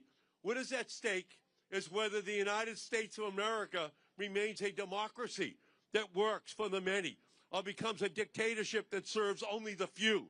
We are living in a critical moment, and we must fight back. Trump wants to scare us into submission, but when he rolls back our rights, we roll up our sleeves, and that means we must be louder, we must push back harder than ever before. So I'm here to ask every single person out in the crowd and online, will you fight for our future? Will you fight for our democracy? Because we know that we must defund and abolish ICE. We must get ICE out of our cities. We must remove RFK Jr. from any public health position that puts lives at risk. We must say out loud that vaccines work. We must fire Kristi Noem and Kash Patel for their lawlessness and complicity in the crimes that we have seen committed right before our eyes. We must reverse Trump's disastrous tax cuts for the wealthy and instead invest that in relief for working families. And we must save Medicare and Social Security and expand funding for Medicaid. We don't need endless warfare. We need universal health care. We need Medicare for all. The real security Americans need is a livable future. Affordable housing, free college, clean air, clean water, clean energy, and a Green New Deal. That is what we need. And we must impeach Donald Trump. We are not going to allow him to steal this election. We are not going to allow him to terrorize black and brown voters from going to the polls. We are going to stand up. We are going to fight. If he puts the Marines and the Army out on the streets this October and November, we're going to come out by 10 million people, 20 million people, 30 million people onto the streets of this country and shut this country down for democracy, for our ability to have an election. So this is not time to stay silent. This is a time to stand up and fight. When the Minutemen and Minutewomen were taking on the most powerful military in the world, they were knocked down. They were not knocked out. They got up. They fought. They won. When the abolitionists fought, they were knocked down. They were not knocked out. They got up. They fought, and they won. When the suffragettes were out, they were knocked down. They were not knocked out. They got up. They fought, and they won. When Martin Luther King Jr. and Coretta Scott King began a movement, they were knocked down. They were not knocked out. They got up. They fought. They won. Same-sex marriage, universal health care. They were knocked down. They fought, and they won. And we are going to fight, and we are going to win. We are knocked down. We are not knocked out. This is a fight that we are going to win because we know in this country that this progress has never come from silence. It has never come from surrender. It has never come from sitting on the sidelines. It comes because people get up and they fight and they win. So that is what tonight is all about. It has come from people, ordinary people, standing together and saying, enough to corruption, enough to cruelty, enough to policies that sacrifice the vulnerable for the powerful, because our power is not in the Oval Office. It is not a billionaire CEO's bank account. It is not a corporate boardroom. Our power is in the movement. It's on the streets of this country. It's our voices, it's our votes, it's our willingness to stand together, to fight for those who are most vulnerable in our society, to fight for our democracy itself. So let's leave here tonight saying we're ready to organize. We're ready to galvanize. We are ready to fight, not just for ourselves, but for the generations to come, because we will stand together and we will win. So thank you all so much for being here. And I'm going to read briefly a statement from Gladys Vega from Chelsea, Massachusetts, whose plane was stranded on the runway of Logan Airport and could not be here tonight. But this is her statement. As president of La Colaborativa, the largest Latin-led organization in Massachusetts, I'm grateful for the opportunity to address all of you tonight, even though I can't be there. Based in Chelsea, Massachusetts, we represent one of the communities hardest hit by the cruel, unjust tactics of ICE. In communities like Chelsea, the disappearance of loved ones is occurring every single day. Fear paralyzes the daily lives of countless residents, including those that protected us during COVID-19 and currently sustain the economy. In our cities downtown and storefronts, they are quiet, and sidewalks are desolate, with local businesses grinding to a halt. The Chelsea School District reports a major decline in enrollment and widespread absences, resulting in a budget deficit that will deprive children of education for future generations. Housing and infrastructure projects, a priority of Massachusetts, are collapsing, furthering unemployment and hardship. In communities like Chelsea, people are vanishing into thin air. Quiet mornings are punctuated by jarring violence. Students are assaulted by ICE agents sitting outside the high school. Hard-working residents are torn from their vehicles in front of their children. Families hopelessly search for signs of their loved ones who have stopped answering their phones, stopped replying to texts. They frantically call hospitals, scour social media, and come to La Colaborativa.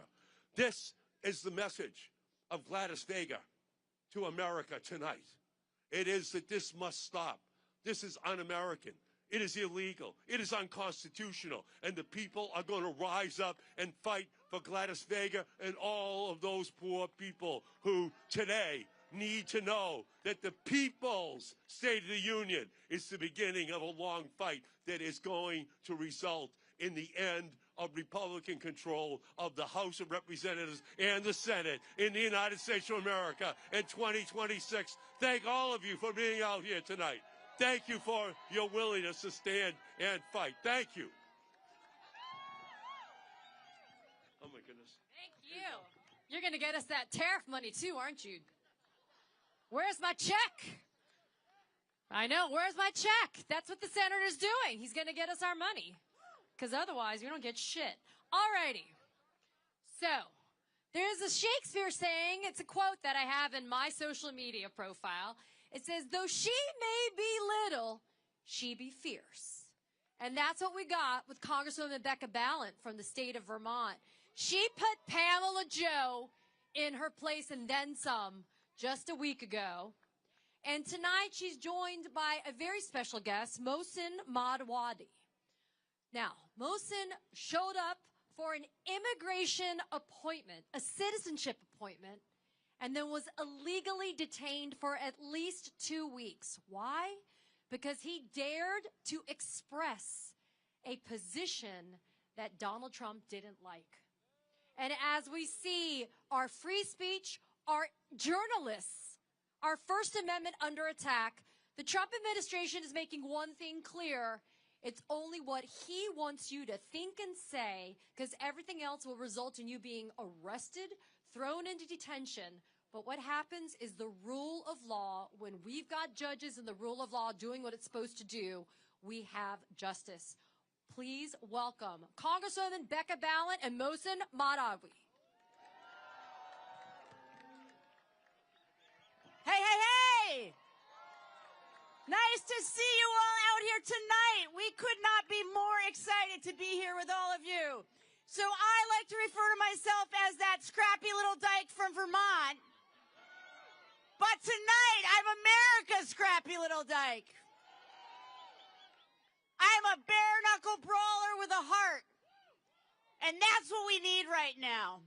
We need people who are both going to bring the fight, and they're going to do it with an open heart, with compassion for all people living in this country. So thank you for being here tonight. We are going to draw strength from each other. That's why we've come together tonight. Now, I know many people out here are feeling angry, and you're feeling anxious and frustrated. I get it. This administration is trying to break us. But they can't. Because, in the words of June Jordan, we are the ones we've been waiting for. We are the ones. We are the ones we've been waiting for that are going to change the course, are going to turn the tide on this dark, dark time. It's us. It's not that man in the building behind me who spreads division and fear. It's us. It's in our hands. And it is our collective courage that is going to make the difference. So I wanted to be out here tonight with people who are forward-looking, people who understand the stakes, and that we have to stand up for not just our individual rights, but for the rights of everyone across this country. And we must be the light for each other. Don't lose heart. I am in the belly of the beast every day in Congress, and I have not lost heart. I have not lost heart. They will not break us. They will not break us, because we understand that is our collective power. That is much more powerful than any intimidation that this administration will bring to bear. And I wanted to bring my friend Mohsin Madwadi with me today because he has a powerful story to tell about standing up, not just for his own First Amendment rights, but for all of us. So I'm going to turn the microphone over to Mohsin so he can tell you his story, and you will understand why he is an inspiration for so many people, not just back in Vermont, but across this country. Mohsin, Thank you for coming tonight. Please tell your story.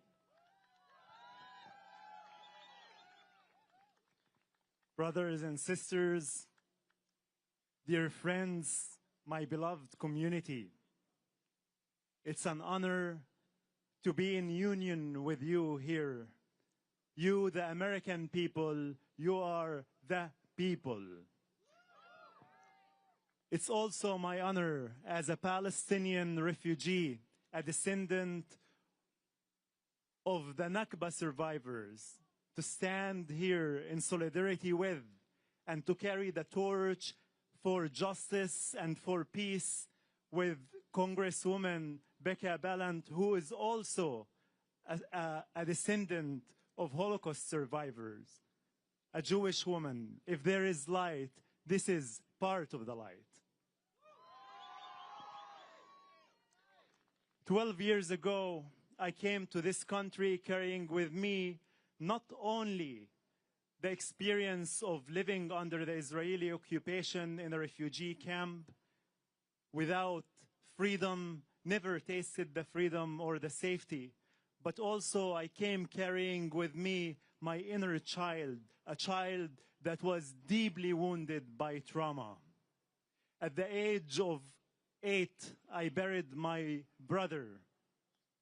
At the age of 11, I saw my best friend getting shot and killed in front of my eyes.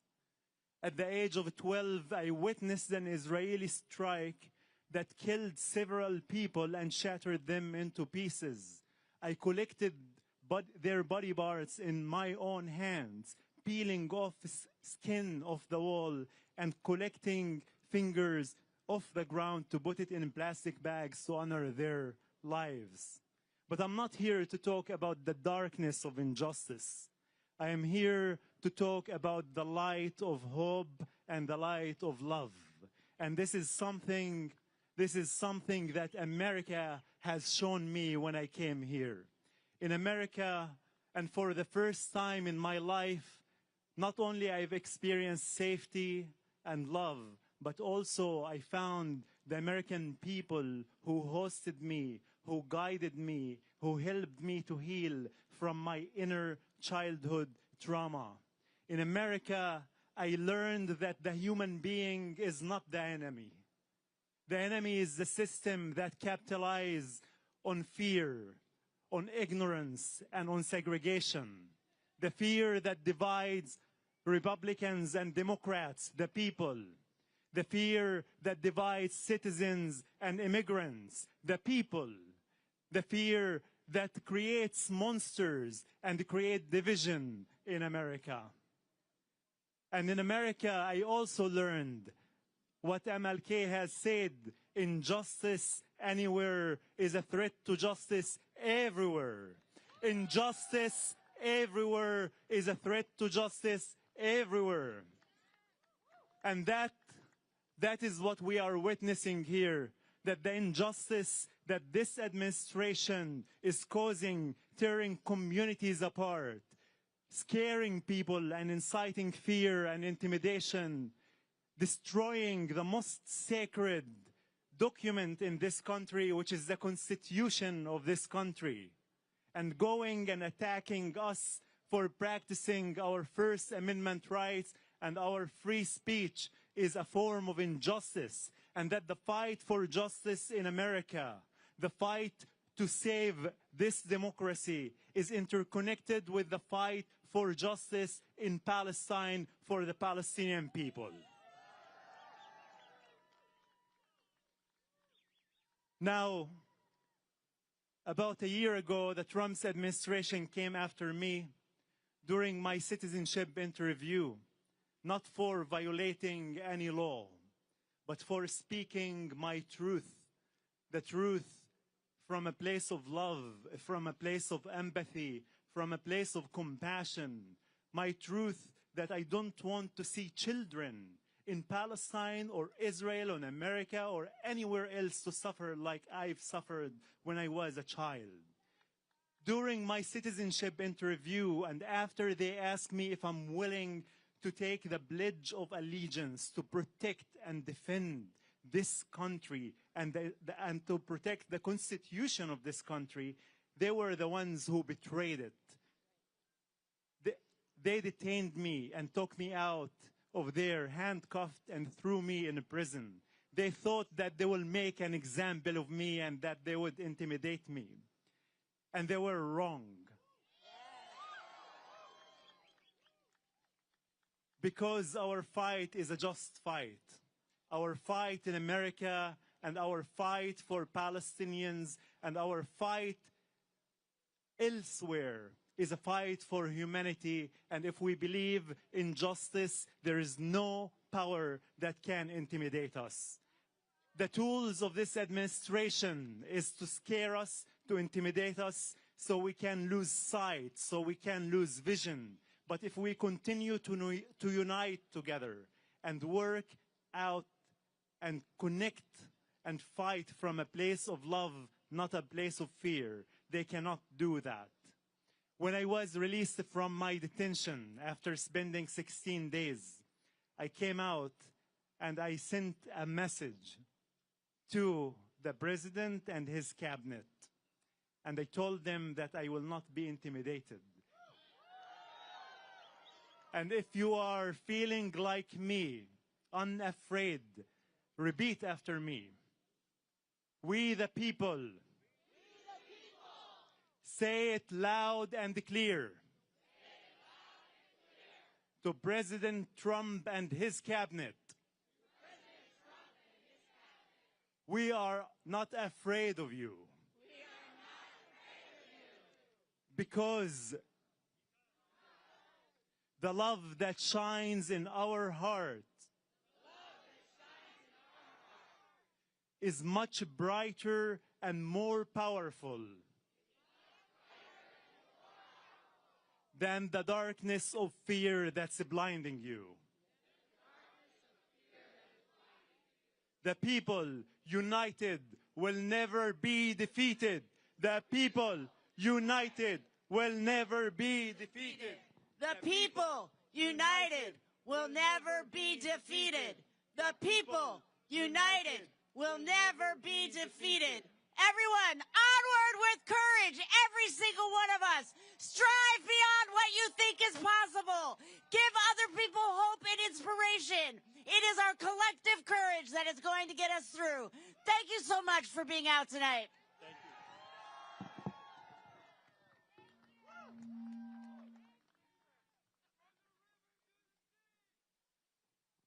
All right, well done, well done, well done. All right, y'all. You guys got energy? Now listen. Y'all good? Now, just in case you are feeling a little bit of FOMO and want to know what's going on over there, let me give you a quick briefing. Basically bullshit. Donald Trump is wearing a lot of makeup on his hand. Nobody knows why. Diapers are probably in place to make sure that he does not have an accident. He has cited the Dow reaching 50,000. One person applauded. People had their money on that being Pamela Jo Bondi. But before he even got a chance to speak, Representative Al Green of the great state of Texas. Now, I am not in favor of people attending that State of the Union bullshit tonight. But the one man that I kind of wanted to be there was Representative Al Green. And he showed up. And before Donald Trump could even get a word in edgewise or get to the stage, he held up a sign reminding Donald Trump that black people are not apes. Something you had to tell Donald Trump because he's not too bright. So what I will say to Representative Al Green, if you can hear me, I'm so in. Come on. Here, keep it going. Whatever you. Whoo. It's all right with me.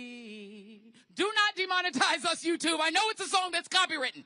Let's now bring to the stage one of the strongest voices for justice from the Progressive Caucus, the emeritus leader of the Progressive Caucus, a sister, a woman that has fought for justice, for equality, for the people from the other Washington State. Please give a healthy round of applause for Representative, and she does embody that word, representative, Pramila Jayapal, and she is going to be, yes. And she is going to be joined by Lauren Hirsch, who is one of the leading legal voices fighting for the Epstein victims. Give them a round of applause. That Joy Reid can sing too? Hey everybody, it is so good to be with you. Thank you for... I really appreciate Move On organizing this tonight and all the people that are on the live stream across the country, because this matters. It matters that we are out here and that we are not in that chamber. Because when we look at the People's State of the Union, people in Minnesota, in Illinois, in California, Oregon, who have stood up nonviolently and with tremendous risk to their own lives to this authoritarian regime that murders its own citizens in the streets and then lies about it. They are saying, not on our watch. People are saying, not on our watch, to an illegal and unconstitutional administration that kidnaps and disappears immigrants of every status who call this country home. An immoral administration that incarcerates tens of thousands of immigrants, including children in for-profit jails where 39 people have died in the 1 year that Donald Trump has been in office. We say, not on our watch. Working and poor Americans who watch while Donald Trump makes billions for himself and his billionaire buddies using grift and corruption and stealing from the American people, all the while stripping health care and housing from tens of millions of Americans and driving up costs everywhere. Not on our watch. And yes, our trans kids across this country who are sick and tired of being bullied because it's not trans kids driving up your rent. It is the billionaires doing that. We are standing up for our trans kids across the country. And of course, the survivors. The survivors who are showing us exactly what courage and resilience looks like. My official guest for State of the Union is a constituent of mine who is an Epstein survivor, who is in that building right now, showing the strength and the face of courage to be in that building with Donald Trump speaking, because they don't want him to not see them. They are demanding that they be seen, because the survivors of this horrific global sex trafficking ring of Jeffrey Epstein's, the predators and the pedophiles who need to be brought to justice, will be brought to justice because of the courage and the resilience and the voices of these brave survivors. So yes, Donald Trump, we are out here instead of in there because our State of the Union is strong, because the people of this country are strong, and we will not sit down, shut up, move on, or be silenced.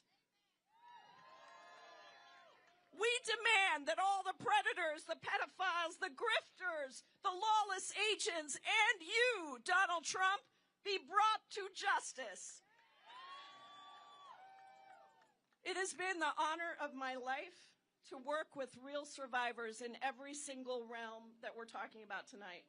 And tonight I have the honor to introduce a woman who has been an indispensable part of our Epstein survivor movement, who has been working with the survivors to demand that the United States hold these predators accountable. Yes, we should lock them up. And to make sure that we prosecute them, that we bring them down, that we hold them accountable, just like we see in the UK and around the world. Tonight, inside the chamber, Donald Trump will have to face those survivors the same damn way that I forced Pam Bondi to face those survivors in the Judiciary Committee. And so please join me in welcoming the amazing, the strategic, the remarkable Lauren Hirsch, who is the co-director of World Without Exploitation. Lauren Hirsch, give it up for her. Well, that is a tough act to follow. I am so honored to be here tonight with you, and especially with you, Representative Jayapal. This is one amazing woman who has stood beside these survivors through thick and thin. And we will make sure that every single file is released. And I know that they're over there making sure that every file is released. And you have exhibited extraordinary leadership. So thank you. For 30 years, Jeffrey Epstein operated one of the largest sex trafficking rings in the world. It was a vast web of powerful men committing horrific acts of violence against women and girls, and it was in plain sight. For decades, our government didn't just look away, but they buried the truth. While survivors were forced to carry unimaginable pain in silence. But this summer, everything changed. In September, Epstein survivors came together and made something unmistakably clear. The days of powerful men operating with impunity are officially over. And it has been a wild 6 months. But now we are in a serious moment of reckoning.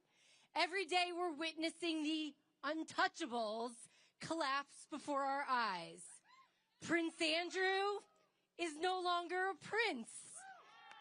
He is no longer shielded by a royal title, and he faces criminal charges. Around the globe, exploiters who once hid behind wealth and influence in institutions are beginning to fall like a giant game of dominoes. We aren't quite seeing that here just yet, but I'm pretty sure I heard you. It's coming. And in this moment, when we're being told and they're being told to move on and there's nothing to see, survivors are doubling down and they are reclaiming their power. They are at the State of the Union tonight, and they are facing an administration who has betrayed them time and time again. To every survivor out there who refuses to disappear, you are changing history. Keep speaking your truth because the earth is shaking.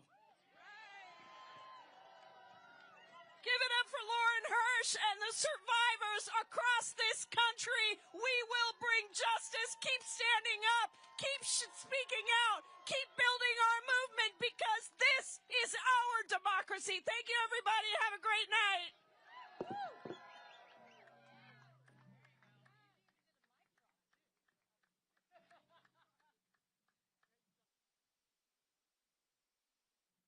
We even got a mic drop from the Congresswoman. So there's one thing that we've always demanded as Americans. We want consistency in the fighters that we have that are in D.C. And the next speaker is someone who did that for us when he was in the House. He's doing that for us as a senator. Once upon a time, there was a time when people had the courage, they could have convicted Donald Trump in his first impeachment trial, and we wouldn't have to deal with this now. And the man who led that charge was a congressman from California by the name of Adam Schiff. And if there's anybody who understands what the rule of law is and the power of norms and institutions, it's Adam Schiff. And now as a senator, even though felon Trump, because look, you can be a draft-dodging, bone spurs convicted felon and still be in the Oval Office. Adam Schiff is now being targeted by the weaponized Pamela Joe DOJ. And yet Senator Schiff says, hell no, I'm not going to do it. Jeanine Pirro, hell no too. We have Senator Schiff here tonight. He has a letter, and it's from Alejandro Barranco. He is one of the 3 Marine sons, right?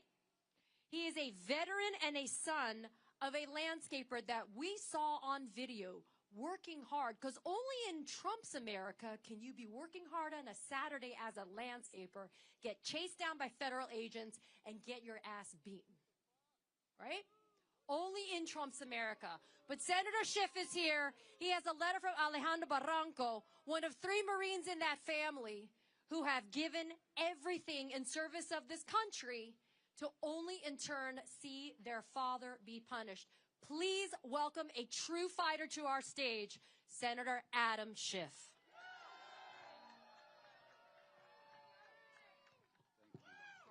Thank you.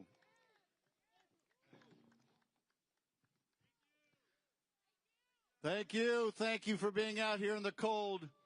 Thank you for speaking truth to power. I am very proud to join you. Tonight, the President stands under the Capitol Dome, claiming that our union is stronger than ever. Of all the lies that he will tell in his long and rambling address, this may be the most painfully false. Due to his hate, his cruelty, and his indecency, we are more divided now than at any time since the Civil War. Trump's promises have all been broken. He promised to bring down costs, but inflation is up. He promised to bring back jobs, but manufacturing has fled. He promised to end trade deficits, but they have reached all-time highs. But no failure is more glaring, more significant, or more damning than his failure to bring our country together. In January of 2017, Donald Trump stood just a couple hundred yards from this place and took the oath of office for the first time, swearing to uphold the Constitution.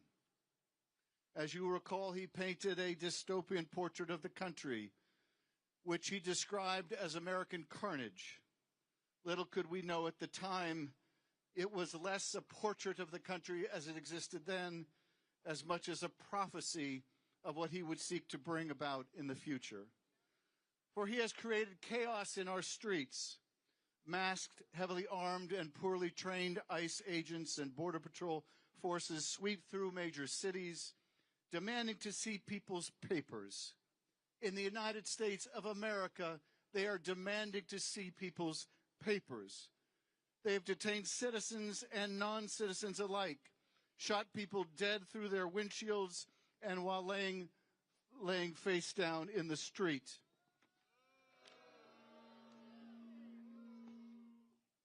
When the courts have ruled against this administration's lawless conduct of its administration raids, their opinions have been ignored. When universities dare to protest, their federal funding has been cut. When law firms represent clients whose interests are adverse to the administration, they are punished. When media organizations speak truth to power, they are forced to pay him millions personally. All of this violates the oath the president took to faithfully administer the laws, to vigorously defend the Constitution. Thankfully, our founders gave us the tools to fight back against a man who would be king. And chief among those tools is one more powerful than all the rest, and that is the right to vote. And this November, my friends, we must use that tool. We must vote. One man's story tells us why. On a Saturday afternoon in June in Orange County, California, a landscaper named Narciso Barranco was working outside an IHOP. He lived in the United States since the 1990s, undocumented, yes, but no criminal record. American in every way except for in his papers. In that time, he'd raised 3 sons, all U.S. Marines. That Saturday in June, a group of men approached, masked, in tactical gear, guns drawn. They tackled him, pepper sprayed him, beat him violently, dislocating his shoulder.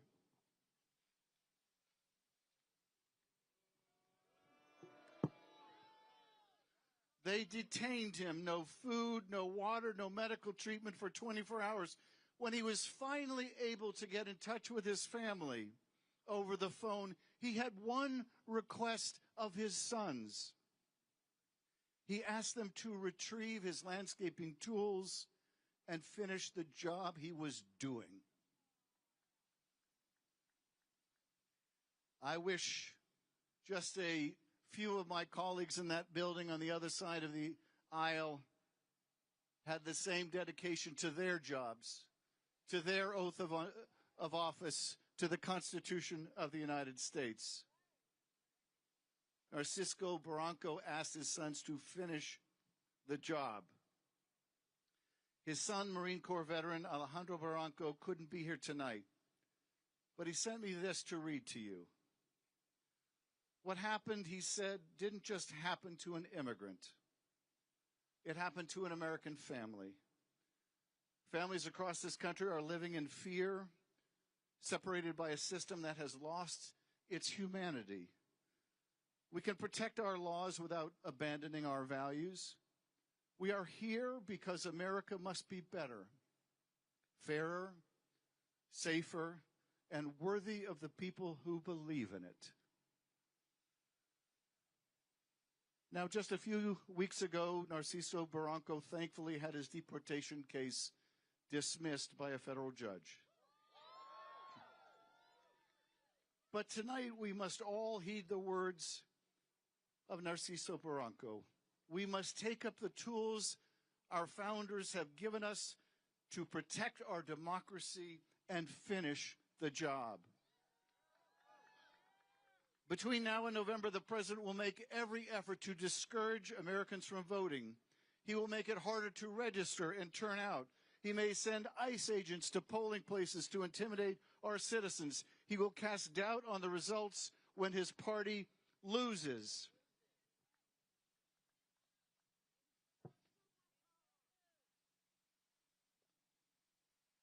Our response must be to work harder, organize better, turn out higher than ever before. We must view every obstacle placed in our way as a challenge to be overcome, with resilience, with defiance, as a gauntlet thrown down that we must pick up.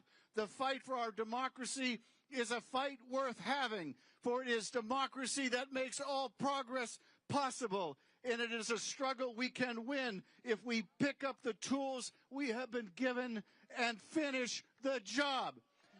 In November, are you ready to finish the job? In November, are you ready to throw the bums out? In November, are you ready to defend our democracy? In November, are you ready to push back, to fight back, and to save this country? Let us pick up the tools our founders gave us and let us finish the job.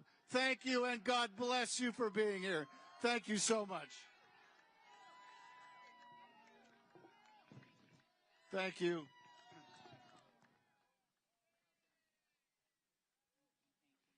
All right. One more time for the senator from the great state, California.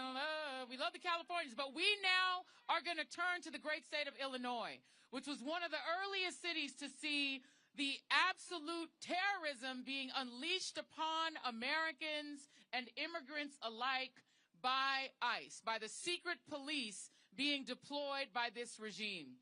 And one of the stalwarts in the great state of Illinois who has been fighting for the rights of people, for the humanity of the American people and our immigrant neighbors is one Representative Delia Ramirez.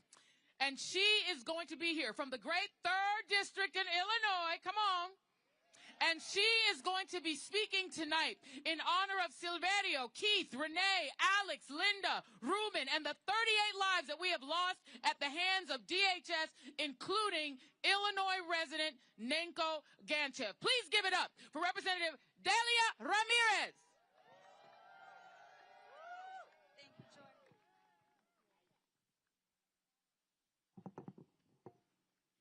Folks, in 5 months, you're going to be really hot. Just remember that, okay? I'm trying to remind myself of that. Well, hi, everyone. Buenas noches. As you heard, I'm la congresista Delia Catalina Ramírez, y soy la hija orgullosa de padres guatemaltecos, ciudadana de nacimiento por derecho y representante del Distrito 3, una comunidad que está en la calle luchando contra los fascistas todos los días. Yes, I said it in Spanish, because even as the fascists seek to diminish, to divide, and dehumanize us, we must remain powerful and defiant to fascists. You know, I talk a lot about the authoritarian playbook and how this administration casts the other as enemies, weaponize fear, perpetrate corruption, and reward cruelty and abuse executive power. But tonight I want to talk to you about the Trump and his administration and their abuse. They're abusing the power of government to prosecute dissent. They're abusing immigration enforcement to terrorize us. They're abusing detention to punish our neighbors. They're abusing the military to occupy our cities. They're abusing federal resources to enrich their donors, their campaign donors. They're abusing the justice system to silence survivors, discredit victims, and avoid accountability. We need to see that everything that Donald Trump and his cronies are doing are interconnected abuse intended to intimidate us, to control us, and to try to destroy us. They want us small and they want us silent. And they've tried to silence us by chokeholds, by full body restraints, by criminal charges, by care withheld, by reckless chases, by people disappeared and even executed.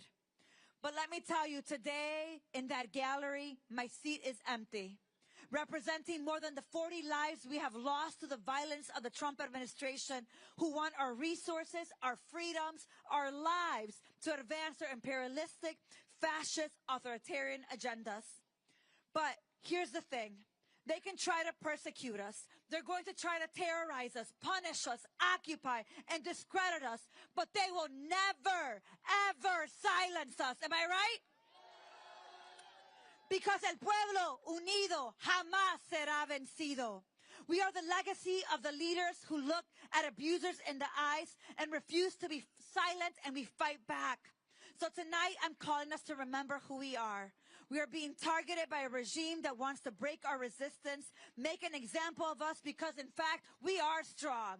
We are powerful, and we are unafraid. We persist, and we lift our voices. We defy their control because our resistance defies the state of the union. And here I can tell you that the state of the resistance is strong. So look, tonight, I'm not interested in moments of silence. I'm not willing to sit there silently while the abuser-in-chief lies, manipulates, and gaslights the American people. I stand with el pueblo, with the people, defiantly speaking the names of Silverio, Keith, Renee, Alex, Linda, Ruben, and the 38 people who have died in ICE detention since the start of 2025. I'm talking about Lorth, Eber, Víctor, Paradi, Luis, Geraldo, Luis, Nenko, Delvin, Far, Jean, Shiraz, Pete, Francisco, Kai, Gabriel, Hassan, Leo, Miguel, Hubing, Norlan, Ismael, Santos, Oscar, Lorenzo, Chufang. My fingers, one moment. Cien, Isidro, Johnny, Jesus, Abelardo, Marie, Non, Brian, Juan, Mesquim, Sarahwed, and Henry. Tonight, I ask you to be as loud as you can and say with me, we demand justice. Say it with me. We demand justice. We demand justice. And that is why we will melt ICE and dismantle the Department of Homeland Security. We will defend our democracy from authoritarians, fascists, and those who believe it's for sale. We will uphold our shared humanity from Chicago to Palestine to Congo. And that is just the beginning, because we're going to build a future where we're free from being priced out, defrauded, displaced, or expelled. A future where we're free from exploitation, trafficking, deportation, detention, occupation, and genocide. A free day from economic exploitation, poverty, slavery, income inequality, wage abuse, discrimination, and intimidation. A day where we are free from the oppression and the inequity that have defined our community's experience of being American. So my ask for you today, America, neighbors, constituents, is that we demand more together. A future in which our rights and freedoms mean working people have every single thing they need to thrive. And are we ready for that kind of world? Are we ready for that kind of America? Are we going to fight like hell for it? Because listen to me, and listen to me loud and clear. We have the power to organize, to build coalition, to practice solidarity, to shift the narrative, and to take care of one another, because we're already doing it together in the People's State of the Union. Because the people and the power of the people is greater than the weapons that they would wield against us. So together, juntos, we will create a more just, a more peaceful, and loving world. And the key is together, juntos, let's go.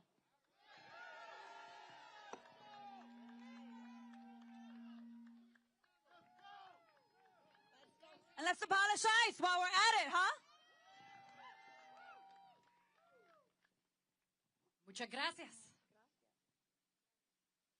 Alrighty, so those of you guys may remember that Donald Trump promised a lot of shit when he ran.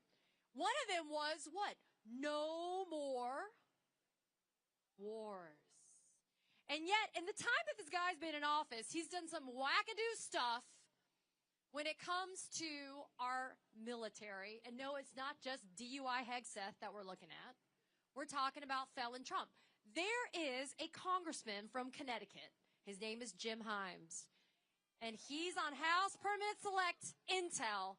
And when I tell you that this is the man that is standing in the breach, that is making sure that Americans get transparency when it comes to this type of operations, it's Congressman Jim Himes. Tonight, he is joined by Madeline Beckett, who's based in Lansing, Michigan. And she lives in a mobile home park that's been bought out by private equity, of course. Profits over people.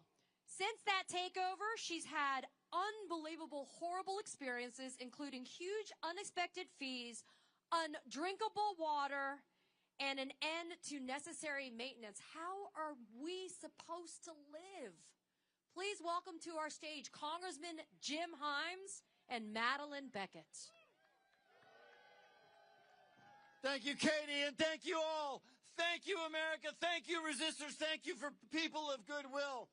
Katie's exactly right. I spent a lot of time on national security, but what does it mean to have national security if we don't have housing security, if we don't have economic security, if we don't have dignity? What does national security mean? I am so happy to be with you tonight because I caught the very beginning of that speech, and I heard President Trump say that we're the hottest country, that everything is fine, that people are richer and better and bigger than ever before. I don't know who he was talking about. Maybe he was talking about Ivanka. Maybe he was talking about Jared. Maybe he was talking about his billionaire cabinet members. But you know what? He wasn't talking about us. He certainly wasn't talking about Madeline.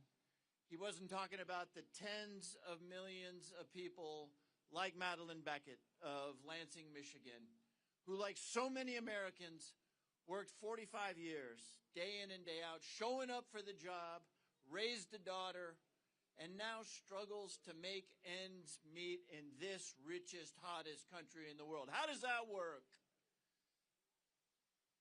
You can't do much in this country if you can't afford a home, if you can't pay the rent. Too many of my constituents have given up on the idea that their kids might live in the communities in which they grew up. They have given up on the idea that they might advance and maybe save a little something for retirement or to educate their kids, because we have a housing crisis in this country. We got to build 5 million units just to get back to a place where Americans can afford housing. And in the meantime, hardworking, middle class, true Americans, and by true Americans I mean people who go to work every single day and who at the end of the week worry a little bit about those bills who are coming in the coming week. Real Americans who understand what it is to live in this country and to work hard and to live with dignity are getting squeezed out. There have been a lot of politicians up here tonight, but we got to never lose sight of who it is that we're fighting for. And so for that reason, it is my profound honor to introduce you to Madeline Beckett of Lansing, Michigan. Madeline, thank you so much for being with us here tonight. Thank you. Thank you. This, by the way, is the first time that Madeline Beckett has spoken in front of a crowd. So we're going to help her along. Big round of applause for Madeline Beckett. Thank you. There you go. That's fine. Thank you. Yes, I'm nervous. My name is Madeline Beckett. I'd like to thank all of you for having me here tonight. I'm very honored. I live in Windsor Estates, a manufactured home community in Diamonddale, Michigan, just outside of Lansing. I'm here tonight because private equity has stolen my retirement, turned my life upside down, and soon will leave me homeless. I spent 45 years working as a bookkeeper. I traveled a lot for my job, so living in manufactured communities has always been convenient and affordable. They were good places to live. They were safe. Neighbors looked out for one another. Upkeep was easy, and we could count on maintenance by the park owners. The best park I lived in was Windsor Estates, which convinced me that's where I would go back to buy my last home that I'd get to pick. I made a financial plan to determine what I could afford, and I bought my last house in Windsor. And it was great. It was exactly what I hoped for, and it was a good neighborhood. Then the private equities came along, and the first place they bought was only there for 6 months.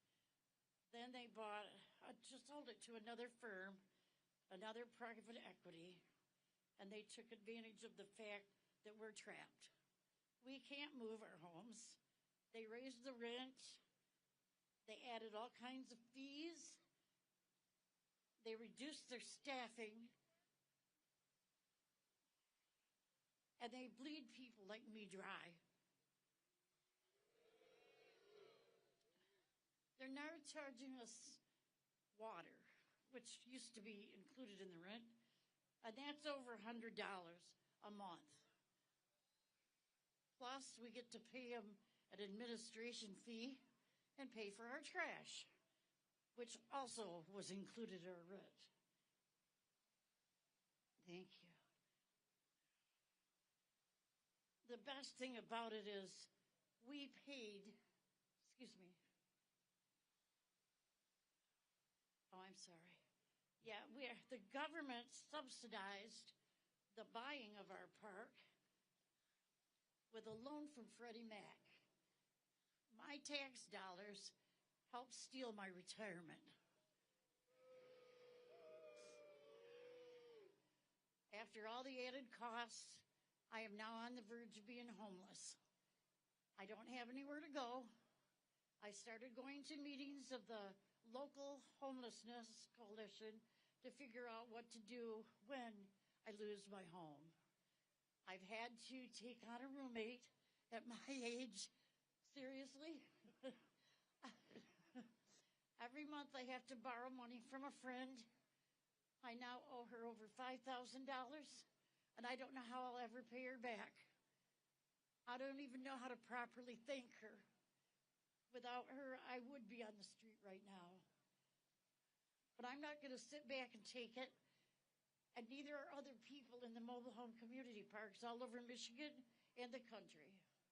If I can stand up now and fight back at my age, in my condition, living on the edge of homelessness, you can too. Yeah.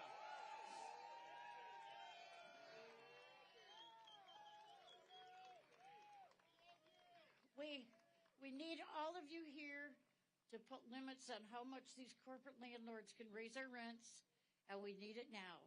We need to stop shoveling tax dollars to the predators, and we need to stop it now. And we need elected officials to grow a pair and stand up for us. We deserve better.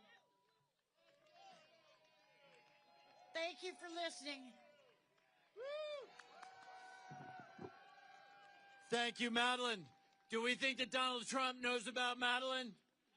Do we think he cares about Madeline? America is Madeline Beckett. That's who we're fighting for. Thank you, everybody.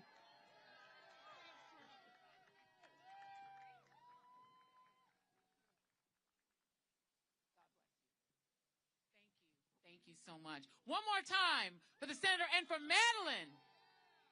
That is who we elect people to fight for, right? Okay, now, because all of you guys are you guys are stalwart being out here in the cold. First of all, can I big up that cat over there? Can we please acknowledge bringing a little of the Portland magic? We love a fairy tale creature. I just want to thank you for being creative and being in this space. Please give a round of applause to the yellow cat, everybody, please. No King's cat, no King's kitty over there. We appreciate it. There was a person over here who had a toilet sort of set up that was very creative as well. Big it up to all the creative people in the house. Now I want to take you all to the great state of Arizona. Wouldn't you rather be in Arizona right now? Just pretend like you feel it. Feel Arizona in your spirit. Feel the warmth of the sun, right? Okay, we're going to be warm in our spirits because we're as cold as hell out here right now. But that's okay, because coming to the stage are two people who you are really going to want to hear from. Representative Yasamin Ansari, representing Arizona's great 3rd District. And she is here with Sonia Almaraz.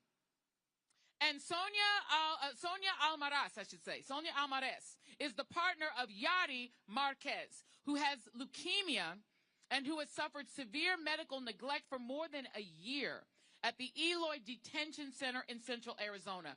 These are literally the kinds of stories and nightmares that are taking place in the Trump-Epstein era of the United States. So please give a warm round of applause and show some love to Representative Ansari and to Sonia Almaraz.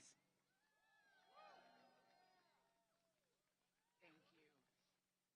Oh, I'm going to give you that. All right. Good evening, America. I'm Congresswoman Yasamin Ansari. I'm proud to represent Phoenix, Glendale, and Guadalupe in the U.S. House of Representatives. And tonight it is my absolute honor to be standing here with Sonia Almaraz. Sonia's loved one is Yadi.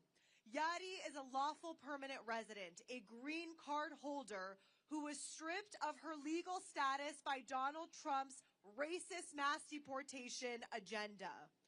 For over a year, Yadi has been locked up at the Eloy Detention Center in Arizona. Yadi has leukemia. When I visited her, she was too weak to stand. When I sat with her, I watched her vomit blood. And tonight, while Yadi suffers in detention, Donald Trump stands before Congress and lies to the American people. Donald Trump claims he is going after the worst of the worst, and that is a lie. Yadi has no criminal record. Meanwhile, this administration and the Republican enablers in Congress handed ICE a $75 billion slush fund to terrorize our communities with no accountability. And let's be clear about who built this machine. Stephen Miller, the most awful human being, architected this cruel immigration agenda from the ground up it is an agenda rooted in fear, rooted in hatred, and the belief that some people simply do not belong. Masked agents, violent raids without transparency, communities living in fear, that is not public safety, that is authoritarianism. And the Secretary of Homeland Security, Kristi Noem, oversees all of this. If a cabinet official allows this level of neglect under her watch, then she should be impeached. Authoritarianism is when the government cages the sick, it is when cruelty becomes policy, and it is when federal power is turned inward against our own people. My parents fled an authoritarian regime in Iran.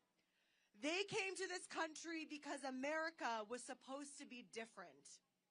This country welcomed them. It allowed them to work hard and to build a better life. And in one generation, they watched their daughter become the first Iranian American Democrat ever elected to Congress. That is the promise of America, and I refuse to let it be dismantled. The real state of our union is whether people like Yadi are safe, whether the sick receive care, and whether human dignity still matters. So tonight we say together, free Yadi! Free Yadi! Because she belongs here. She deserves care, she deserves dignity, and she deserves freedom. Now I want to turn it over to Sonia, who I've gotten to know through this horrific experience, to share your and Yadi's story.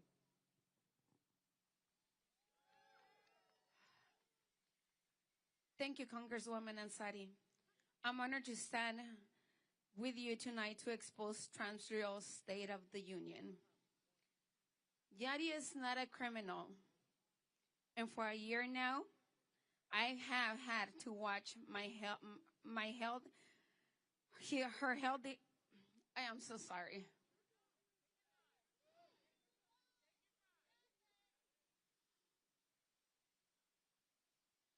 For a year now, I have had to watch her health deteriorate at the hands of ICE. Yadi has lost over 70 pounds. She's been coughing up blood for months on a daily basis now.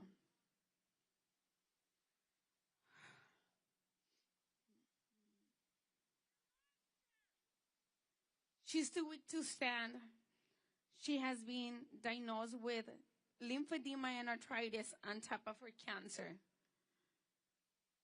and now relies on a walker just to move.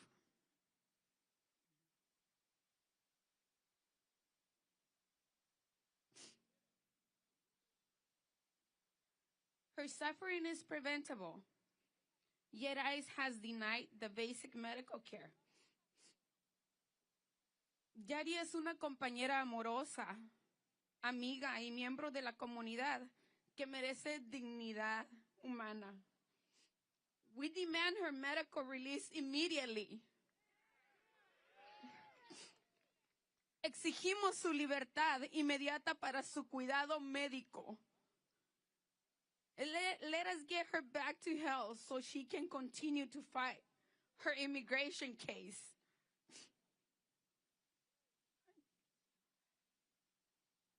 Thank you, Sonia. We will never stop fighting for Yadi. Give Sonia a round of applause.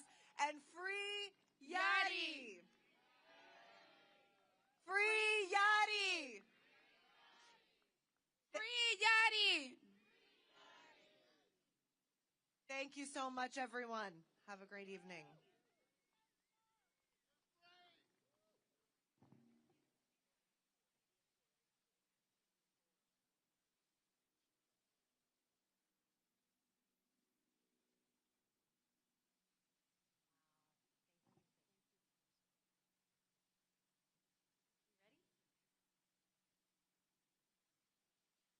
We appreciate all of you still being out here.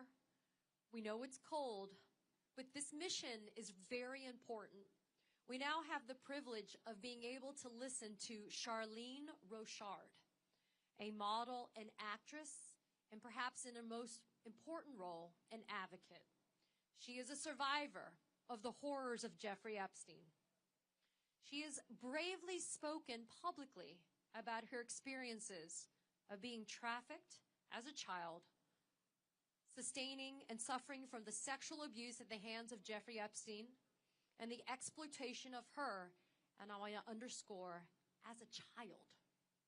And yet the Republicans continue to want to hide from the American people and from the world the transparency that Charlene and the other Epstein survivors deserve. Charlene, this is your time. Thank you. Thank you. I am grateful to Congresswoman Randall for welcoming me as her guest for the State of the Union. And I appreciate all of you for giving me the opportunity to share my voice tonight. Thank you. My name is Charlene Rochard, and I stand before you not just as a survivor, but as a mother, a woman, and a citizen who believes deeply in protecting the next generation. People often ask how I found the courage to speak publicly about something so painful. The truth is, I didn't find that courage alone. For years, I carried the weight of my experience in silence. And then a longtime friend, someone who remembered the vivid details of my past interactions with Jeffrey Epstein, encouraged me to reclaim my voice. When I finally stepped forward to tell my truth, I found myself surrounded by a sisterhood of survivors who lifted me up and reminded me that none of us walk this path alone. But I want to be honest about something that rarely gets said out loud. What happened to us didn't end when the abuse ended. Epstein's manipulation and coercive control changed the trajectory of many of our lives. Some of us went from thriving, working hard, building careers, feeling hopeful, to being unable to work at all. Some fell into depression. Some carried shame that was never ours to carry. For many of us, it has taken decades to overcome the impact of what happened, decades to heal, and decades to speak. And that is why I'm here tonight. I am speaking out because the next generation deserves better. Our children deserve a world where powerful people cannot harm others without consequence. They deserve a world where survivors are protected, not punished, for telling the truth. They deserve a world where silence is not the price of safety. I also want to say something that often gets lost in the noise. I believe that most of humanity are good people. Compassion, love, and peace are not abstract ideals, but are lived values. I've seen them in the survivors who hold each other up. I've seen them in the advocates who refuse to look away. I've seen them in the people who quietly reach out and say, "We believe you." Tonight, as we gather for the People's State of the Union, we are reminded that protecting children is not a partisan issue. It's a human one. And it requires all of us, including every community, every family, every survivor, every ally, to all stand together in unity. My hope is simple, that by sharing my story, I help create a space for others to share theirs. And that together we build a future where no child's life is derailed by someone else's abuse of power. And no survivor has to wait decades to be heard. Thank you for listening. Thank you for believing in survivors. And thank you for standing with us as we fight to protect the next generation.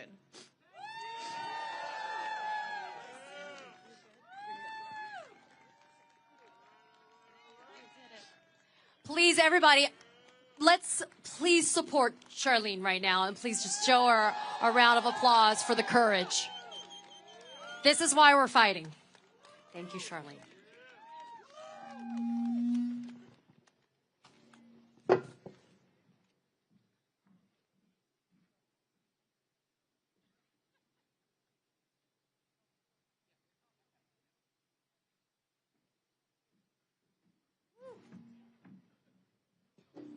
Look, it got real on this stage, right? I mean, I think a lot of the time, Katie, people feel like politics it's just theoretical. It's just people giving speeches. It's just people talking. But these stories that you've heard tonight, this is the reason that we elect people to office, because these are not theoretical problems. These are human tragedies, and they're all man-made. Orange man-made, specifically. And what's happened to some of these folks, it is criminal. And somebody ought to go to prison for it. That's right. For abusing, it is unbelievable that we live in a country that has a Justice Department and so much injustice is being done under its nose. This is shameful. These stories that we've heard tonight, this should not be happening in the United States of America.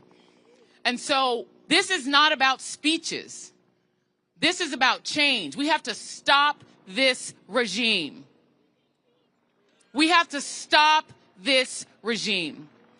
Joining us now, we are going to introduce 4 really important guests, because we really want you all to take these stories in, okay? Exactly. Other countries are managing to hold people accountable, and the United States of America is not capable of holding people accountable. We are creating concentration camps and letting people suffer and die incarcerated for no reason other than being brown. Come on now. Come on now. If we can't do better than that, I don't even know what to tell you. Let's introduce these guests, my friend. These are the voices, and this is why we're here tonight at the People's State of the Union, the People's State of the Union. Dr. Troy Jacobs worked on maternal fetal health along with vaccines. You know, the important stuff. Originally from Ethiopia, Dr. Jacobs came to the United States to improve our health outcomes for mothers and children. Fired by the Trump administration during the DOGE cuts after the dismantling of USAID. We're also joined by Yvonne Rodriguez and Alice Goldberg, a music teacher who owns her own small business, whose premiums jolted after Trump's big bullshit bill, and Marlon Ricardo Camejo, whose citizenship appointments were canceled by whom? By Kristi Noem, because she's too busy flying around in her $1,000,000,000 jets. These are the guests, these are the people that you're supposed to be hearing from tonight, not from convicted felon Donald Trump. Come on.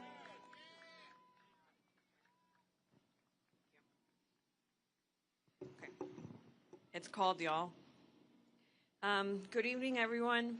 My name is Yvonne Rodriguez. I work at the intersection of immigration advocacy and storytelling, and I'm here on behalf of Annie Lucia Lopez Bellosa. Annie was wrongfully deported while on her way to surprise her family for Thanksgiving. She was standing in the airport lobby waiting to board when agents scanned her ticket twice and claimed there was an error. Moments later, 2 ICE agents approached, handcuffed her, and took her away.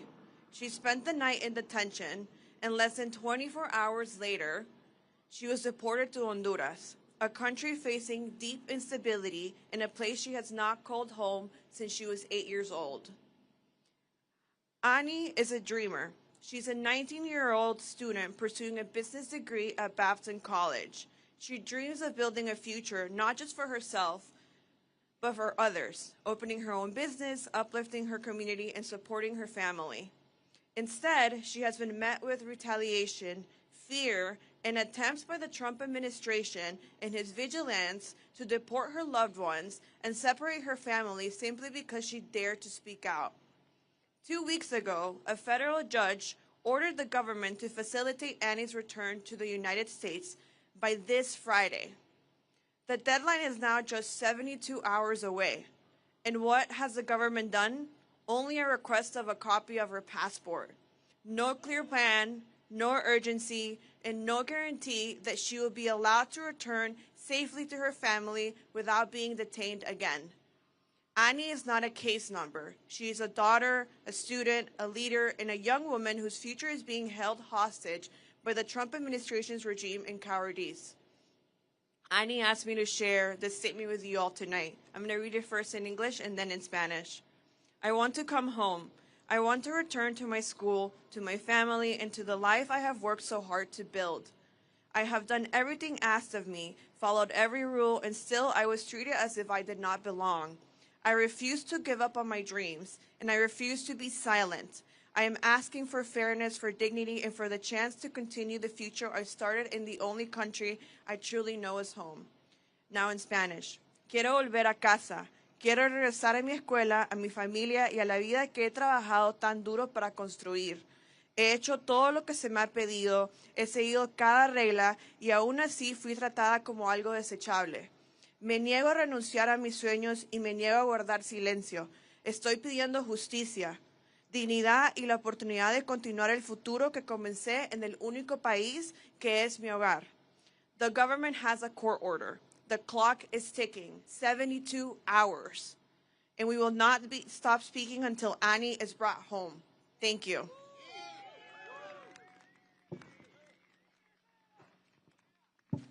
Good evening, Washington, D.C.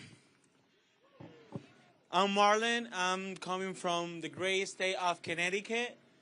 I'm son, and also I'm an immigrant. I'm Cuban immigrant that came to this country 3 years ago. I'm here talking on behalf of my dad, Moses Ricardo, that he came to this country 17 years ago, escaping from a dictatorship in Cuba, which is crazy. Yeah, it was so tough regime, and now 17 years later, my dad has to face another authoritarian regime in the U.S., so it's crazy. So 17 years later, my dad has been here working so hard, doing his best, fighting with the fire in California, helping people in the hurricane in North Carolina. Now the administration, this Trump administration, told him that he's a threat for this country. And he cannot become a citizen because he's a threat. There is nothing that can prove more that somebody's not a threat than 17 years working and supporting the country that he loves. I came to this country, he was the one that taught me to love the greatest nation in earth. But that's not what we're seeing. As I said, I'm coming from a regime. It's so important to remark this. So Castro and so many other dictators, they were elected. So those that said, okay, this guy is not a dictator, he's not going to be a dictator because people elected. No, that's not the point. He can do it. We are not going to let him. That's for sure.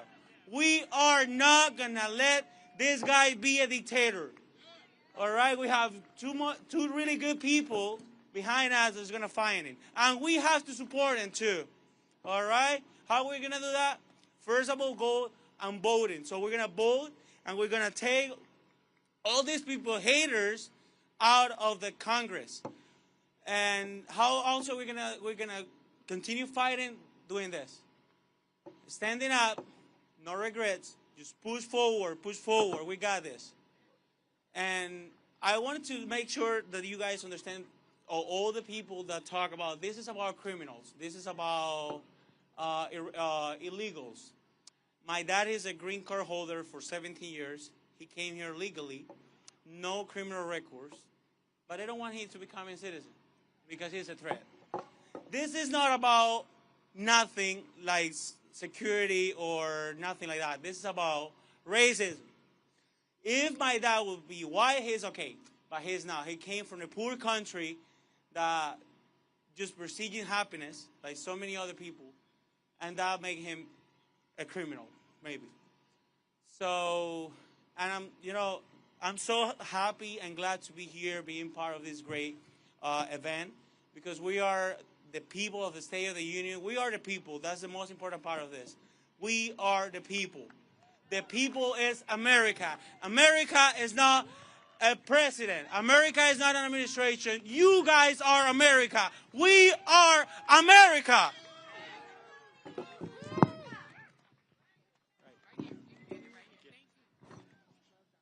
Hello. Good evening, people. It's been quite a marathon, right? I am Dr. Troy Jacobs. I am a pediatrician.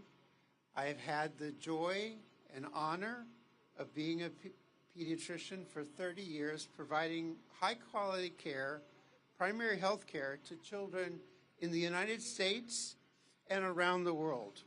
I have also been doubly lucky for 17 of those years to work as a medical doctor at the U.S. Agency for International Development, working in both disasters and regular times, improving healthcare efficiency and effectiveness around the world. Unfortunately, this all came to an abrupt end in February of 2025 when I was in Ethiopia while ensuring that life-saving child health care occurred. Things like vaccinations, sick care, nutrition, water, and sanitation. What I have witnessed over the last year here in the United States is the impact of the current administration's added burden on families in terms of stresses, in terms of fears, and in terms of costs.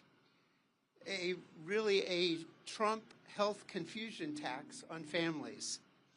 I see these disruptions and what they mean to families, including my own. People struggle with greater uncertainty, more fear, more red tape, more bureaucracy. Their care is fragmented.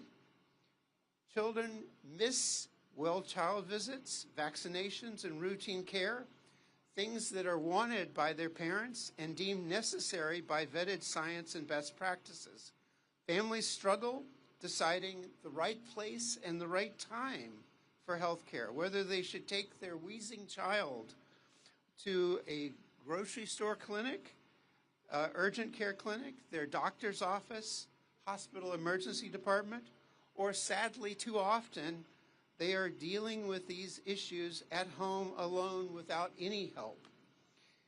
We shouldn't have to have a doctor or nurse in our family to be able to navigate the complexities of Medicaid, Medicare, or our health plans. But increasingly, this is what the current administration expects of American families.